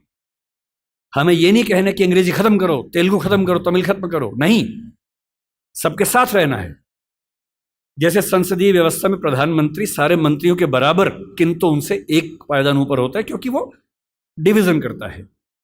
ठीक वैसे भारत की सारी भाषाएं राष्ट्रीय भाषाएं। तमिल भी राष्ट्रभाषा है भाई, तेलुगु है, मराठी है, कन्नड़ है, असमिया है, सब राष्ट्रभाषाएं हैं। इन सब में सबसे ज्यादा हमारी भाषा बोली जाती है, तो सिंबॉलिकली हम थोड़े ज्यादा राष्ट्रभाषा है, क्योंकि पूरा राष्ट्र हमें समझ पाता है। पर जिस दिन आपने ये तेवर अपना हटा लिया, अभी तेवर क्या है, आप बीच बीच में बाकी भाषाओं के खिलाफ खड़े हो जाते हैं। बड़ा खराब लगता है। अगर आप दक्षिण भारत की भाषाओं का विरोध करेंगे और फिर कहेंगे कि वो हिंदी सीखे, कोई मजाक है क्या? आत्मसम्मान क्या केवल हम में होता है, उनमें नहीं होता है? एक भी व्यक्ति का आत्मसम्मान बिल्कुल भी प्रभावित ना हो, अगर इस तेवर के साथ अपनी भाषा को आगे लेके बढ़ेंगे तो भाषा आगे बढ़ेगी। हिंदी को संविधान सभा ने और संसद ने कम बढ़ाया है, शाहरुख खान ने ज़्यादा बढ़ाया है, अमिताभ बच्चन ने ज़्यादा बढ़ाया है, और आज की दुनिया में तेवर बदला है, उसका जिक्र भी करता हूँ। इसलिए अगर आप चाहते हैं कि हिंदी सच में राष्ट्रभाषा बने, राष्ट्रभाषा संविधान में कोई शब्द नहीं है। गुजरात हाईकोर्ट ने 2010 में स्पष्ट निर्णय दिया है कि राष्ट्रभाषा की धारणा भारतीय संविधान में कहीं नहीं है। राष्ट्रभाषा होती है राष्ट्र की आत्मा की भाषा, और आत्मा की भाषा संविधान से नहीं बनती है, आत्मा से बनती है, बातचीत से बनती है, संवाद से बनती है, सहमति से बनती है। अगर आप सच में चाहते हैं कि तमिलनाडु, केरल, आंध्र प्रदेश, तेलंगाना, कर्नाटक, नागालैंड, त्रिपुरा, मिजोरम, मेघालय के लोग हिंदी सीखें, तो बड़े होने का फर्ज निभाइए, आगे बढ़ के उनकी भाषा सीखिए। इसी को त्रिभाषा फार्मूला कहा गया था, 1948 में पहली बार कहा गया था, और बेल्जियम और स्विट्जरलैंड से ही प्रेरणा ली गई थी। 1968 में संसद ने प्रस्ताव पारित किया त्रिभाषा फार्मूले के लिए, पर हमने उसको ठीक से अपनाया नहीं। मैं कल्पना करता हूं कि हिंदी समाज के लोग अपने स्कूलों में, कॉलेजेस में, अगर दक्षिण की 5 में से कोई एक भाषा, या उत्तर पूर्व की कोई एक भाषा, या बांग्ला मान लीजिए, इतनी भर सिखा दें। मुझे दुख है कि मैं नहीं सीख पाया, हमारे स्कूल में ऐसा नहीं था। तीसरी भाषा के नाम पे संस्कृत सिखाई गई। मैं संस्कृत का बहुत सम्मान करता हूं, लेकिन तीसरी भाषा के तौर पर संस्कृत सिखाई जाए, इस नीति के पक्ष में नहीं हूं, क्योंकि इससे वर्तमान में हमारा भला नहीं हो रहा। वर्तमान में भला तब होता जब मुझे मराठी सिखाते, या तमिल सिखाते, या मेघालय की भाषा सिखाते, और मैं कम से कम तमिलनाडु जाके वहां के ऑटो वाले से तमिल के 4 वाक्य बोल देता, तो वो कहता कि अरे वाह क्या बात है यार, फिर कहता कि मैं भी हिंदी सीखूंगा। अभी उसको लगता कि वाह बेटा तुम तो सीखोगे 2, हम सीखेंगे 3। और इसलिए जब तक हम थोड़ा आगे बढ़कर उन भाषाओं को नहीं अपनाएंगे, तब तक ये उम्मीद करना कि वो हमारी भाषा को अपना लेंगे, ज़बरदस्ती की बात है। और ज़बरदस्ती हिटलर की नहीं चली तो हमारी क्या चलेगी? ना किसी की चली है, ना दुनिया में चलेगी। ये मान के चलिए, लोकतंत्र का ज़माना है, समझा बुझाकर, संवाद से, बातचीत से फैसले होंगे, फैसले जोर ज़बरदस्ती नहीं होंगे। आजकल एक नया तमाशा हिंदी बनाम उर्दू को लेकर चल रहा है। आजकल हिंदी वाले अलग ही मूड में चल रहे हैं, कह रहे उर्दू को खत्म कर दो, मुसलमानों की भाषा है। भाषा किसी धर्म की नहीं होती है। तमिलनाडु का मुसलमान तमिल बोलता है, केरल का मुसलमान मलयालम बोलता है, और किसी भी समाज का व्यक्ति होगा, उसका धर्म कुछ भी हो, उसकी भाषा वही होगी जो उसके भौगोलिक क्षेत्र की भाषा है। उर्दू हिंदी समाज की भाषा है, मेरठ के इलाके में पैदा हुई है, हमारी गोद में पली है वो भाषा, हिंदी की गोद में बनी है। उसका व्याकरण पूरा का पूरा खड़ी बोली हिंदी का व्याकरण है। पाकिस्तान ने उर्दू को आयात किया है, क्योंकि पाकिस्तान की ज़मीन पे उर्दू पैदा नहीं हुई, उर्दू मेरठ के आसपास पैदा हुई, पाकिस्तान ने इंपोर्ट किया उस भाषा को। अपनी भाषा को हम इस तौर से बोलते हैं कि खत्म कर देंगे। पहली बात तो ऐसा बोलना नहीं चाहिए। दूसरी बात, कर भी नहीं पाएंगे। किसी के चाहने से भाषाएं खत्म नहीं होती। भाषाएं तब खत्म होती हैं जब भाषाओं का आत्मसम्मान मर जाता है, और जिस भाषा में आत्मसम्मान होता है उसको मारने वाला कोई दुनिया में पैदा नहीं हुआ। किसी भाषा को आप खत्म कर देंगे ऐसा मिजाज मत रखिए। कुछ दिन पहले जावेद अख्तर साहब कहीं मंच पर बोल रहे थे, किसने उनसे यही सवाल पूछ लिया, तो उन्होंने एक बड़ा अच्छा शेर बोला, अगर मैं ठीक याद कर रहा हूँ उन्होंने कहीं बोला था वो शेर, और ये शेर उर्दू पे नहीं है, इसको आप हिंदी पे अप्लाई कर लीजिए। कोई आपको हिंदी पे डराए तो हिंदी पे अप्लाई कर लीजिए। शेर ये बोला, उर्दू को हम एक रोज मिटा देंगे जहां से। किसी ने कहा कि हम उर्दू खत्म कर देंगे। उर्दू को हम एक रोज मिटा देंगे जहां से, ये बात भी कमबख्त ने उर्दू में कही है। अजीबोगरीब बातें हैं। हिंदी बोलने वाला 10 वाक्य बोल के दिखाए और उर्दू का एक शब्द इस्तेमाल ना करे। उर्दू बोलने वाला 10 वाक्य बोल के दिखाए, संस्कृत से बदला हुआ कोई शब्द इस्तेमाल ना करे, करके दिखा दे। पाकिस्तान के लोग करके दिखा दें।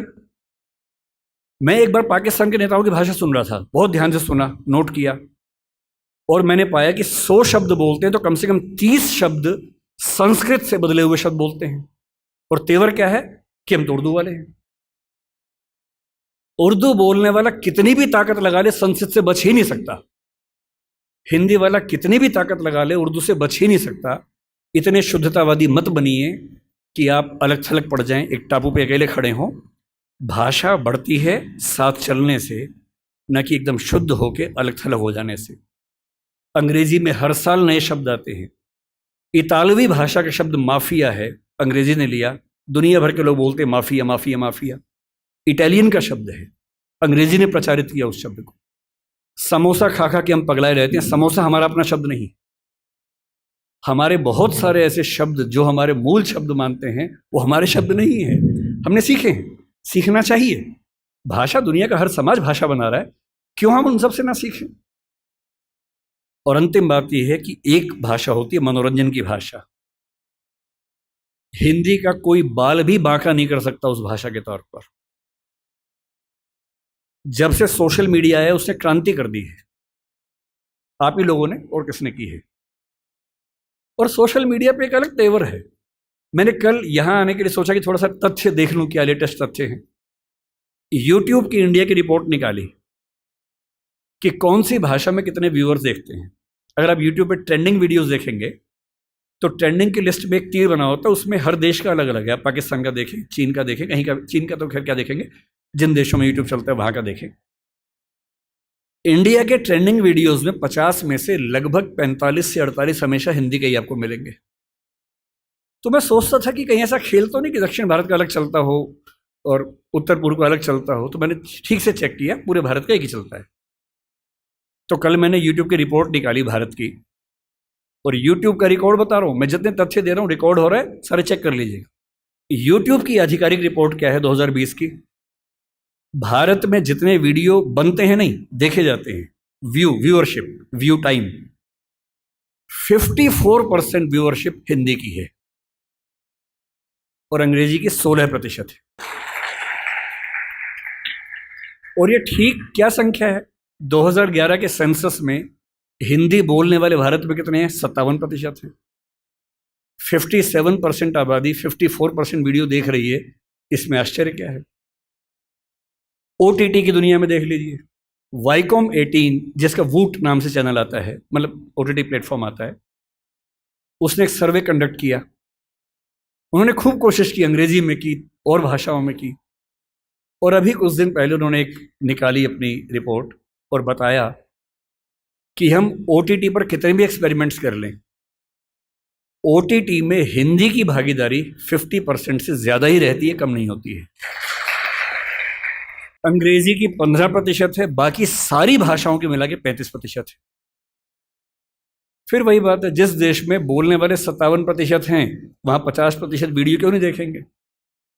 और मनोरंजन आज की दुनिया का उभरता हुआ सबसे बड़ा व्यवसाय है। यूट्यूबर नाम का व्यवसाय हमारे बचपन में तो नहीं था, आजकल यूट्यूबर हैं। मैं तो बहुत यूट्यूबर से परिचित हूँ, बड़े अच्छे तरीके से दोस्त हैं मेरे। कितना वो, मतलब उनके सामने IAS लोग बेचारे परेशान हैं कि हम क्यों IAS बने, यही बन जाते। मतलब एक एक महीने के 10 लाख, 20 लाख, 50 लाख, 1 करोड़, 3 करोड़ रुपए कमाते हैं, साथ ही प्रसिद्ध है बहुत ज़्यादा। ऐसी दुनिया कहाँ किसने देखी थी? कोई ट्विटर पे है, कोई इंस्टा पे प्रसिद्ध है, और अपनी भाषा की वजह से है। अच्छा, इंडस्ट्री में अंग्रेजी का बोलबाला ज़्यादा है। मैंने कुछ दिन पहले एक फिल्म में थोड़ा सा काम किया, उस फिल्म का नाम 12th फेल है, अभी आने वाली अगले महीने 27 अक्टूबर को आएगी वो फिल्म। उसमें मेरी भूमिका स्क्रिप्ट राइटिंग में ठीक ठाक थी और बाद में एक्टिंग भी मुझे करनी पड़ी। मेरा अपना ही रोल है, अपना ही कैरेक्टर है, छोटा सा है, ऐसा नहीं है कि मैं फिल्म का हीरो हूँ, छोटा सा रोल है। कहीं आप जाएं और आपको बड़ी निराशा हो, थोड़ा सा है। तो मैं स्क्रिप्ट राइटिंग कर रहा था, फिल्म हिंदी की है, विधु विनोद चोपड़ा उस फिल्म के डायरेक्टर हैं और प्रोड्यूसर भी हैं। तो उन्होंने मुझसे कहा कि स्क्रिप्ट हमने लिखी है लेकिन उस पर थोड़ा सा काम करने की ज़रूरत है। फिर तय हुआ कि हम फिर से स्क्रिप्टिंग करेंगे उस फिल्म की। तो करीब 70 सीन है, जिनमें से अनुमान से 20-25 मैंने खुद लिखी हैं। वो बड़ा मुश्किल काम होता है। मुझे लगता था कि 2-4 दिन का काम होगा, लेकिन वो 6 से 8 घंटे में एक सीन हो पाता था, तो 2-2 दिन में जाके एक सीन पूरा होता था। बड़ा मुश्किल काम था। फिर खारिज भी होता था, उसमें फिर अमेंडमेंट्स होते थे। 100 बार तो फाइनल ही हुआ, फाइनल नंबर 2, फाइनल नंबर 3, ऐसे करते करते फाइनल होता था। इंटरेस्टिंग बात क्या है कि जब स्क्रिप्ट मेरे पास आई ओरिजिनल, हिंदी भाषा में पर रोमन लिपि में थी। यानी फिल्म में जैसे मान लीजिए सीन है कि मनोज के हाथ में 2 नाली बंदूक है, तो क्या लिखें? MANOJKEHATHMEDONALI BANDOOKHAI। अच्छा, मुझे हिंदी रोमन लिपि में पढ़ने में बड़ी बाधा होती है, दुविधा होती है। एक तो बात यहां से वहां हो जाती है, जैसे कोई ध और ढ का अंतर बता ही नहीं सकता अगर मैं रोमन में लिखूं।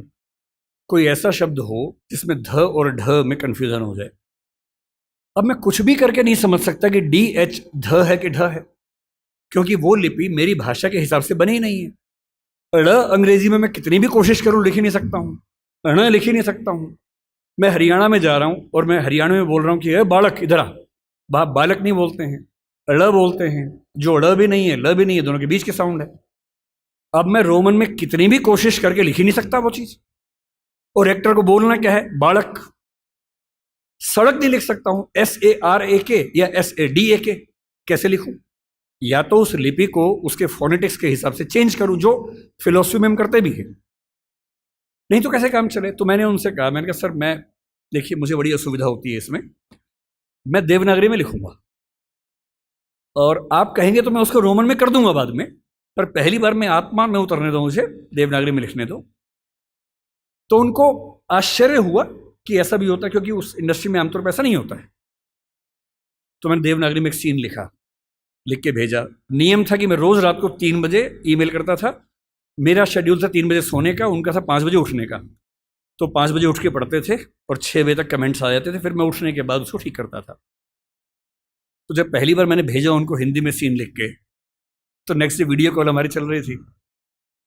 अब सोचिए, विधु विनोद चोपड़ा जो कि बहुत बड़े डायरेक्टर प्रोड्यूसर है इस इंडस्ट्री के, 5-6 लोग टीम में हैं, बड़े बड़े लेखक हैं, डायरेक्टर्स हैं, वो सब उस टीम में वीडियो कॉन्फ्रेंसिंग में हैं। सबके सामने क्या बोले?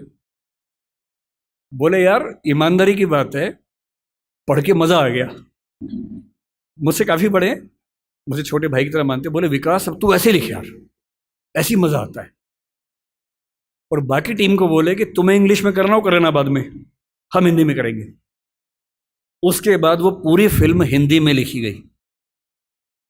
बाद में इंग्लिश में हुआ, जब शूटिंग हुई तो उसको इंग्लिश में कुछ एक्टर्स के लिए किया गया, क्योंकि हर एक्टर नहीं समझ पाता। विशेष रूप से मान लीजिए कोई एक्टर दक्षिण भारत से आ जाए, उसको हिंदी में फिल्म शूट करनी है, कैसे करेगा बेचारा? उसको रोमन में लिख के देते हैं। पर कुछ लोग हैं, अमिताभ बच्चन एक ज़माने में ऐसा करते थे, आशुतोष राणा इस समय ऐसा करते हैं। मेरे मित्र हैं, कुछ दिन पहले बता रहे थे कि उनकी स्क्रिप्ट अभी भी हिंदी में लिखी हुई आती है, देवनागरी में लिखी हुई आती है। उनका तेवर है कि भाई देवनागरी में पढ़ूंगा, रोमन में नहीं आत्मा पकड़ में आती है, तो करते हैं उसमें। मेरा जो कहना है वो ये कि मनोरंजन की दुनिया में इतने अवसर हैं और उन अवसरों में हिंदी का मुकाबला किसी भाषा में नहीं हो सकता है। बस थोड़ा सा अपनी ताकत का एहसास करिए, घबराइए मत, डरिए मत। हिंदी समाज की सबसे बड़ी समस्या एक ऐसा डर है जो बिना किसी वजह के, जो मिरांडा को था। वो योग्य थी, समझदार थी, पर उसको ये एहसास करा दिया गया था कि तुम सही फैसले नहीं कर सकती हो, तुम्हारे फैसले हम करेंगे। यही हिंदी समाज की बात है। और हिंदी समाज से मेरा निवेदन सिर्फ इतना है, किसी भाषा से नफरत नहीं करनी है, बाहें फैलाकर सबका स्वागत करना है।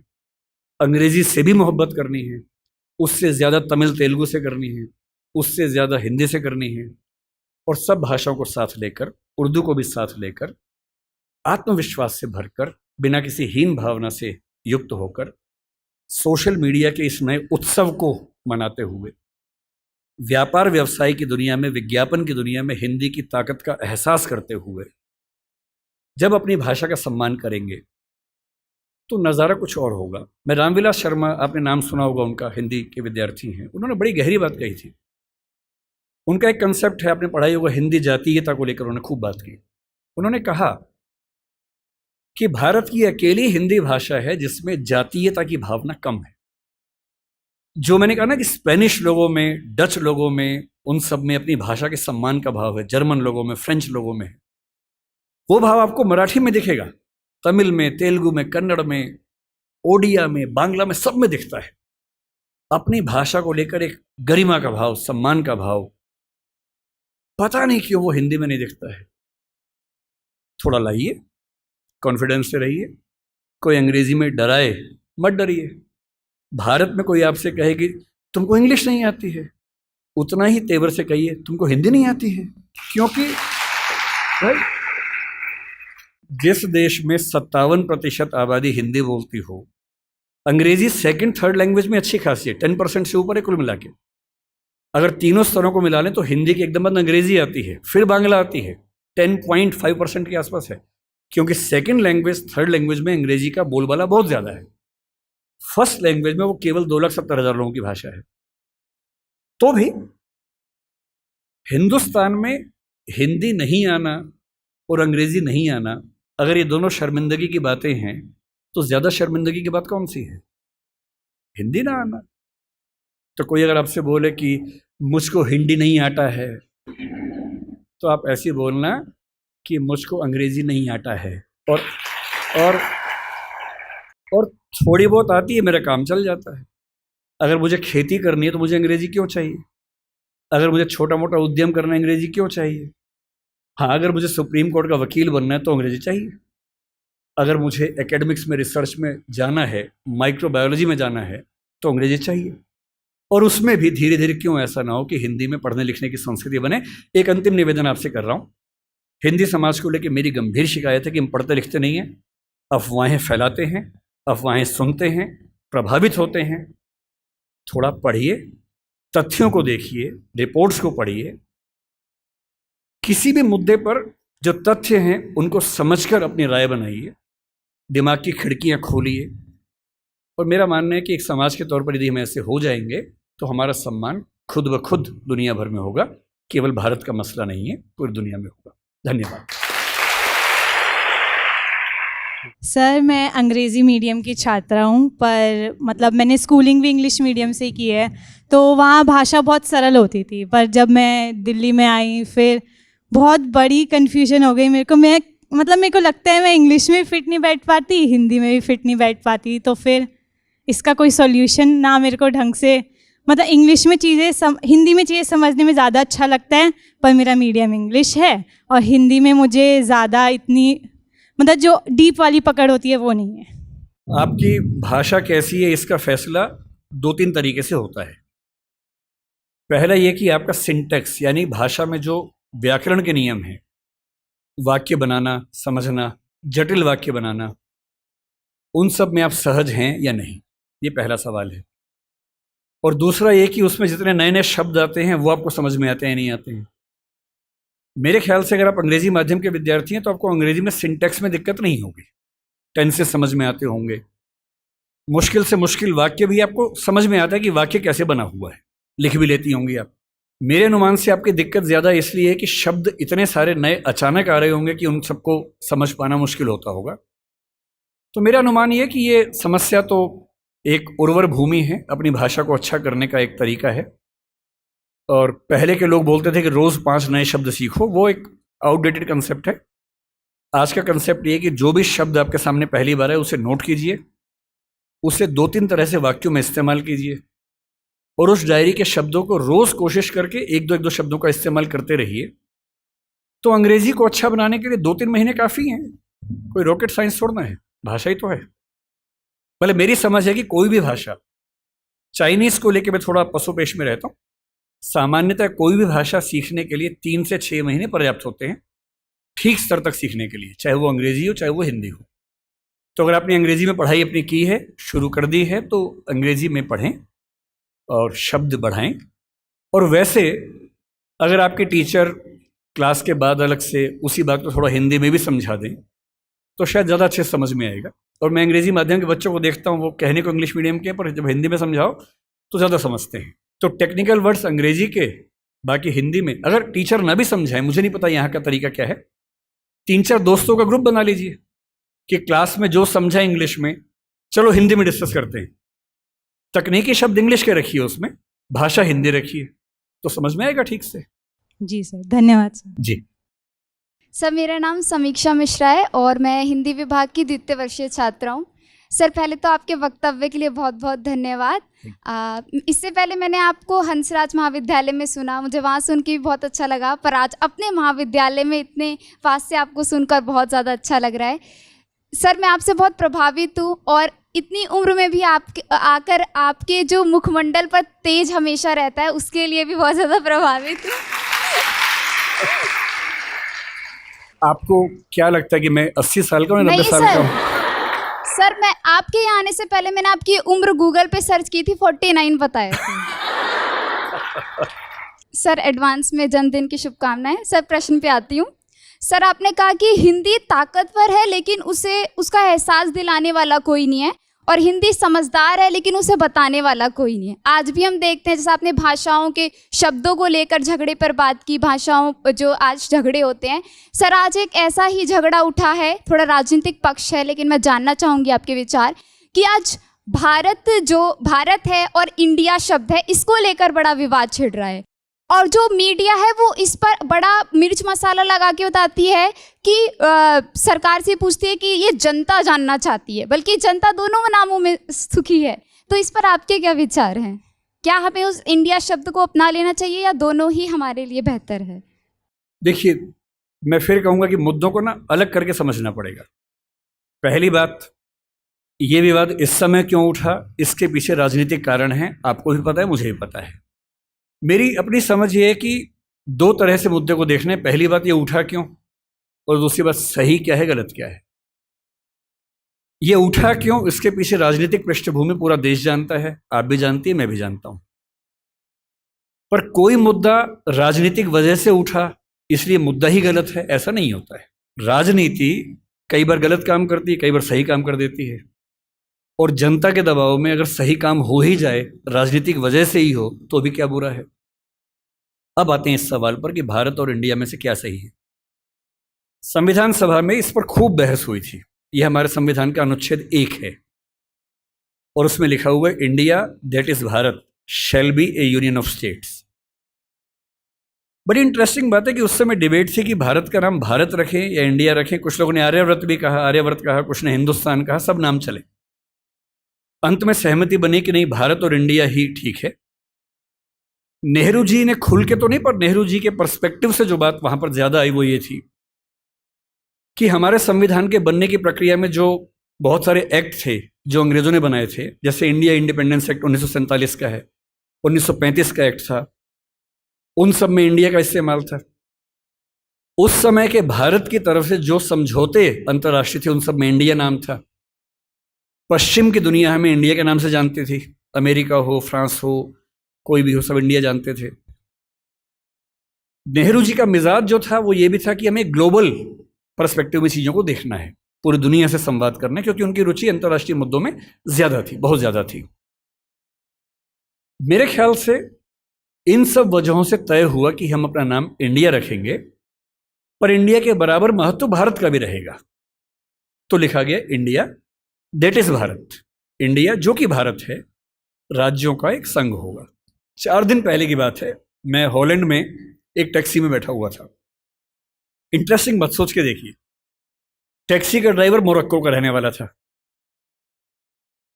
उसको जैसे ही पता लगा मैं भारत से हूं, उसने मुझसे यही सवाल पूछा। उसने कहा कि यू आर फ्रॉम इंडिया? मैंने कहा yes. We are listening to a debate India और Bharat, what do you think? मैं बड़ा चकित कि ये मोरक्को का आदमी हॉलैंड में रहता है, इसके मन में ये सवाल आ रहा है। तो मैंने कहा कि ये तो राजनीतिक कारणों से हुआ है, लेकिन बात अपने आप में सही है। मैंने कहा जैसे बॉम्बे मुंबई हुआ, मुझे खुशी हुई, क्योंकि मुंबई की आबादी के लिए मुंबई में जो मज़ा है वो बॉम्बे में नहीं है। बॉम्बे तो अंग्रेज़ों ने नाम दिया था। कोलकाता को कैलकाटा अंग्रेज़ों ने किया, तो बंगाल के लोगों ने कोलकाता कर दिया उसको। दिल्ली को दिल्ली के लोगों ने दिल्ली कर दिया, दिल्ली ही बना के रखा हुआ है, DILLI, ये होना चाहिए। कहे कि दिल्ली भाई, हम क्यों दिल्ली बोलेंगे दिल्ली को? ये सारे तर्क अगर सही हैं, अगर बर्मा का नाम म्यांमार होना सही है क्योंकि उनकी जनता की आवाज तो म्यांमार में है, बर्मा में नहीं है।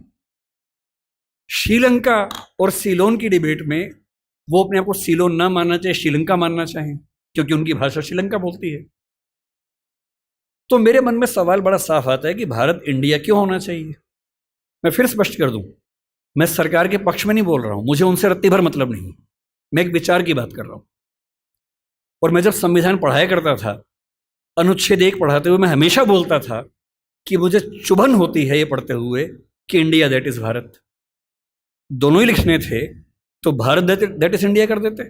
अगर दोनों ही लिखने थे, ठीक है, दोनों रखें, क्या दिक्कत है। इंटरेस्टिंग बात इसके बाद है, मोरक्को के उस ड्राइवर ने उसके बाद पता है क्या कहा, हिंदी में अगर बताऊं, बोले अच्छा अच्छा ये मामला है, अब समझ में आया। फिर बोले कि बड़ी इंटरेस्टिंग बात है, हमारा नाम मोरक्को पड़ गया फ्रेंच लोगों की वजह से। मोरक्को के लोग मोरक्को को मगरिब बोलते हैं। और जब मैं सऊदी अरबिया गया, सऊदी अरब के लोगों ने मुझसे पूछा कहां से आए हो, मैंने कहा मोरक्को। उन्होंने इस भाव से देखा कि मैं पागल हूं, बोले नहीं, मगरिब से आए हो। अगर मगरिब की आबादी खुद को मगरिब कह के खुश है तो उसे फ्रेंच लोगों की वजह से मोरक्को क्यों कहा जाए। इंडिया शब्द वेस्ट ने दिया और बुरे भाव से दिया। उनकी नज़र में इंडियन होने का मतलब है बहुत पिछड़ा हुआ होना, रेड इंडियंस, वेस्ट इंडियंस। तो आज ये क्यों हुआ, मैं समझता हूं कि राजनीतिक निहितार्थ है और उस राजनीति में मेरी रुचि ज़रा सी भी नहीं है। लेकिन ये आज हो या कभी भी हो, मैं इस पक्ष में हूं कि देश का नाम देश की भाषा में होना चाहिए और देश की भाषा भारत के पक्ष में है। आप इंडिया भी रख लीजिए, इंडिया दैट इज़ भारत के बदले भारत दैट इज़ इंडिया मेरी पहली पसंद होगी। मुझे इंडिया से दिक्कत नहीं है, पर भारत मेरी पहली मोहब्बत है। नमस्ते सर, मेरा नाम अदिति सिंह है और मैं हिंदी ऑनर्स की छात्रा हूँ जी। मेरा सवाल आपसे ये है कि अगर आपको भारत का एजुकेशन मिनिस्टर बनने का अवसर मिले तो आप हिंदी को लेकर कौन से नए बदलाव करना चाहेंगे या कौन सी नई पॉलिसीज़ को इंट्रोड्यूस करना चाहेंगे? पहली बात तो ऐसा होगा नहीं, है ना, कोई मुझे क्यों बनाएगा। लेकिन अगर मैं इस हाइपोथेटिकल सिचुएशन में चला ही जाऊं कि मैं भारत का शिक्षा मंत्री बन जाऊं, इसमें एक समस्या ये कि भारत में शिक्षा समवर्ती सूची का विषय है। समवर्ती सूची का मतलब है कि केंद्र सरकार के पास शक्तियां सीमित हैं, राज्यों की अपनी शक्तियां हैं। तो सबसे पहली बात, मैं राज्यों पर थोपूंगा कुछ भी नहीं, मैं सारे राज्यों के शिक्षा मंत्रियों के साथ संवाद करूंगा। मैं उन सबको प्रेरित करूंगा, समझाऊंगा।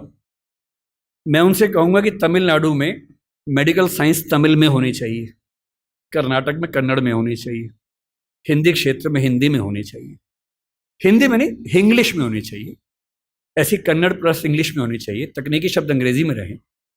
और वो शिक्षा सिर्फ मेडिकल साइंस क्यों, इंजीनियरिंग भी, लॉ में भी, जुडिशरी में भी। मैं ये भी चाहूँगा कि भारत के हर एग्ज़ाम में, केंद्र के हर एग्ज़ाम में अंग्रेजी और हिंदी का समान महत्व होना चाहिए और राज्य स्तरीय हर परीक्षा में उस राज्य की राजभाषाओं का सम्मान होना चाहिए। महाराष्ट्र PCS में मराठी की भूमिका अंग्रेजी से कई गुना ज़्यादा होनी ही चाहिए, क्योंकि वहाँ के SDM को, DSP को मराठी लोगों से बातचीत करनी है। और यदि किसी राज्य में 2-3 राजभाषाएं हैं तो वहाँ की परीक्षा में उन दोनों तीनों राजभाषाओं की परीक्षा होनी चाहिए, ताकि वो व्यक्ति सेवाओं में आए जो उन भाषाओं को बोल सकता है। कुछ ऐसे प्रयास। और तीसरी बात, अभी हमें शिक्षा पर बजट हम बहुत कंजूसी से खर्च करते हैं। हमारा ज़्यादा बजट सेना पे खर्च होता है और चीज़ों पे होता है। मजबूरी वो भी है, सेना को हम नहीं छोड़ सकते, क्योंकि सुरक्षित होंगे तो पढ़ेंगे, अगर युद्ध हो गया किताब फेंके तो मारेंगे नहीं, तो हमें ये हथियार चाहिए ही चाहिए, युद्ध तो करना ही पड़ सकता है। पर मैं चाहूँगा कि शिक्षा पर हमारा खर्च बढ़े। एक ऐसी, भाई हिंदी में समस्या क्या होती है, और ये हिंदी के साथ बाकी भारतीय भाषाओं में, आपको हर विषय में अच्छे अध्यापक ही नहीं मिलते हैं। अच्छे अध्यापक क्यों नहीं मिलते हैं? क्योंकि अच्छे कॉलेज ही नहीं है। अच्छे कॉलेज क्यों नहीं है? क्योंकि अच्छे शिक्षक पहले बने ही नहीं थे। अच्छे शिक्षक क्यों नहीं बने थे? क्योंकि उनको पता था कि नौकरी मिलेगी नहीं। अगर नौकरी इंग्लिश में ही मिलेगी तो लोग इंग्लिश मीडियम में ही पढ़ेंगे। इस बच्ची ने अभी भी कहा कि मैं अंग्रेजी माध्यम में, मुझे हिंदी ज़्यादा समझ में आती है। पर ये अंग्रेजी माध्यम में क्यों है? क्योंकि नौकरी का संकट है, एक मजबूरी है कि नौकरी इंग्लिश में मिलेगी। अगर भारत सरकार ठान ले और राज्यों की सरकारें ठान लें, अपनी अपनी भाषाओं में पढ़ाई लिखाई की संस्कृति को ठीक से विकसित करें। रामविलास शर्मा जी ने कहा था कि हर जिले में एक विश्वविद्यालय होना चाहिए अपनी भाषा में। आंध्र प्रदेश के हर जिले में एक तेलुगु विश्वविद्यालय हो, जो उस जिले की विशेषताओं को केंद्र में रखकर ज्ञान विज्ञान कौशल का विकास करता हो। ये हिंदी पट्टी में होना चाहिए, हर जिले में विश्वविद्यालय हो, छोटा ही हो, एक विश्वविद्यालय हो। उस जिले में खेती कैसे अच्छी हो सकती है, उस जिले में उद्योग कैसे पनपेगा, स्टार्टअप कैसे होगा, उस पर रिसर्च वहाँ पर हो, वहाँ की भाषा में हो, वहाँ के किसान को समझ में आती हो। और देखिए, अनुवाद की दुनिया बड़ी समृद्ध हो चुकी है। आज से 4 साल पहले गूगल ट्रांसलेट करने पे हंसी आती थी। आज क्रिएटिव ट्रांसलेशन छोड़ दीजिए, तथ्यों का अनुवाद मैं तो अक्सर लगभग रोज इस्तेमाल करता हूं। हम जिस संस्था में काम करते हैं दृष्टि में, हमारी राजभाषा हिंदी भी अंग्रेजी भी है, और मैं सुनिश्चित करता हूं कि हमारी संस्था में जितने भी नोटिफिकेशंस आएंगे पहले हिंदी में आते हैं, फिर अंग्रेजी में आते हैं। मैं खुद बनाता हूं, दोनों भाषाओं में बनाता हूं। पहले हिंदी में, गूगल ट्रांसलेट पे जाता हूं, 1 सेकंड में अनुवाद हो जाता है, फिर उसको चेक करता हूं। आश्चर्य आपको होगा कि पहले 40-50% सही होता था, आजकल 95-97% सही होता है। मुश्किल से 2 साल रुक जाइए, ये मामला 100% का होने वाला है। जिस दिन 100% का हो गया, उस दिन हिंदी वालों का ये बहाना खत्म हो जाएगा कि हिंदी में कंटेंट नहीं है। आपको अंग्रेजी का जो अखबार पढ़ना है, आज से 2 साल बाद पता क्या होगा? आप नेट पे जाएंगे, द हिंदू मान लीजिए पढ़ना है आपको, आप द हिंदू पे जाएंगे, नीचे क्या लिखा होगा, कौन सी भाषा में पढ़ेंगे, सारी भाषाओं के नाम होंगे, यहाँ तक कि स्पेनिश और फ्रेंच भी लिखा होगा। आप हिंदी क्लिक करेंगे, पूरा अखबार हिंदी में आएगा आपके सामने। फिर क्या बहाना बचता है? दुनिया की जो भी किताब पढ़नी है, एक टैबलेट आपके पास होगा या बुक रीडर होगा, दुनिया की जो किताब पढ़नी हो अपनी भाषा में आप पढ़ेंगे, और अनुवाद की समस्या रत्ती भर नहीं होगी। मुश्किल से 5 से 10 साल के बाद ऐसी डिवाइसेस आ जाएंगी, ईयरफोन लगा होगा आपके कान में। आप जैसे, मैं भी जब विदेश में जाता हूँ, जहाँ अंग्रेजी चलती है वहाँ दिक्कत नहीं आती। अब जैसे मान लीजिए मैं ऑशविट्स, एक आपने सुना होगा जहाँ नाजी अत्याचार हुए थे, मैं 2 दिन पहले पोलैंड में वहीं गया हुआ था। वहाँ हर चीज़ पोलिश भाषा में लिखी हुई थी, कहीं कहीं अंग्रेजी थी। अब समझ में नहीं आ रहा कैसे पढ़ूँ। गूगल ट्रांसलेट पे जाके कैमरा ऑन करना है, लैंग्वेज में आपने कर दिया पॉलिश टू इंग्लिश, आप कैमरा जहाँ जहाँ ले जा रहे हैं पॉलिश इंग्लिश में कन्वर्ट होकर दिख रही है आपको, कोई समस्या ही नहीं है। वो सारी पॉलिश लिखी है, मैं सारा अंग्रेजी में पढ़ रहा हूँ, कहीं कहीं हिंदी में पढ़ रहा हूँ, सब कुछ हो चुका है। मुश्किल से 2-3 साल बाद क्या होगा, ऐसे हेडफोन्स और माइक आ जाएंगे, आप अपने कंप्यूटर से या फ़ोन से कनेक्टेड हैं, एक पॉलिश व्यक्ति या मान लीजिए डच व्यक्ति आपसे बात कर रहा है, नीदरलैंड्स का, उसको केवल डच आती है, मुझे केवल हिंदी आती है। मैंने अपने फ़ोन में डच से हिंदी सेट कर दिया, उसने अपने फ़ोन में हिंदी से डच सेट कर दिया। वो डच बोल रहा है, मेरे हेडफोन में जो माइक है वो उसको सुन रहा है, कंप्यूटर कनेक्टेड है, फ़ोन कनेक्टेड है, मेरा फ़ोन तुरंत उसको हिंदी में कन्वर्ट करके मुझे हिंदी में सुना रहा है। मैं हिंदी बोल रहा हूँ, उसे डच में सुन रहा है। और ये मैक्सिमम अगले 5 साल का मामला है। 5 साल बाद बेबीलोन की मीनार बन जाएगी। 5 साल बाद आप दुनिया की किसी भी भाषा के साहित्य को, साहित्य में थोड़ी दिक्कत आ सकती है, ज्ञान विज्ञान की बात कर लेते हैं, किसी भी भाषा के ज्ञान विज्ञान को आसानी से पढ़ सकेंगे। अगर मैं शिक्षा मंत्री बन गया, जो कि मैं नहीं बनूंगा, मैं जानता हूं, क्योंकि लोग क्लिप काट के चलाएंगे कि देखो बनना चाह रहा है ना। अगर ऐसा कभी हुआ तो मैं सुनिश्चित करूंगा भारत के हर विश्वविद्यालय में हर ज्ञान की चीज हर भाषा में उपलब्ध हो। और 20-25 साल लगेंगे। जिस दिन हिंदी, मराठी, तमिल बच्चों को समझ में आ गया कि उनकी भाषाओं में भविष्य है, वो अपनी भाषाओं में पढ़ के आग लगा देंगे। ऐसी ऐसी रिसर्च करेंगे, अभी हम कल्पना नहीं कर सकते हैं। और जिस दिन सारी भाषाओं में आत्मसम्मान का भाव आ गया, रिसर्च होने लगी, पढ़ाई होने लगी, उसके बाद आप देखिए फिर क्या होता है। क्यों आपको उच्च अध्ययन के लिए केवल JNU या अशोका समझ में आता है, जहाँ अंग्रेजी में ही चीज़ें मिल पाती हैं? क्यों ऐसा नहीं होता कि कुछ ऐसे विश्वविद्यालय हों जहाँ हिंदी में इतने स्तर के ज्ञान की बातें होती हों जो दुनिया के बेस्ट यूनिवर्सिटीज़ के लेवल की बातें हैं? क्यों हार्वर्ड जैसा स्ट्रक्चर हिंदी में नहीं बन सकता, येल नहीं बन सकता? एकदम बन सकता है। लेकिन सरकार को 20-25 साल ताकत लगानी होगी, एक विज़न रखना होगा, और जो तकनीकें हमारे ज़माने में आ चुकी हैं उन तकनीकों के होते हुए ये बिल्कुल मुश्किल काम नहीं है, एकदम आसान काम है। बस एक विज़न हो, दृढ़ इच्छा शक्ति हो, और 20-25 साल का समय, एक पीढ़ी गुजरने का समय। आप ऐसे चेंजेस 2 दिन में नहीं कर सकते, एक पीढ़ी लगती है, और हर पीढ़ी के साथ वो चेंजेस आपको नजर आते हैं। मैं ये करूँगा। बहुत बहुत शुक्रिया सर।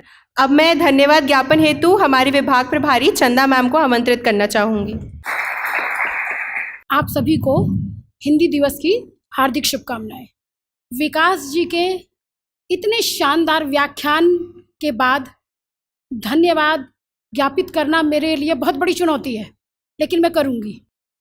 विकास जी, आपने इतनी लंबी यात्रा कराई है कि मुझे समझ नहीं आ रहा कि किस सूत्र को पकड़ूं और किसको छोड़ूं।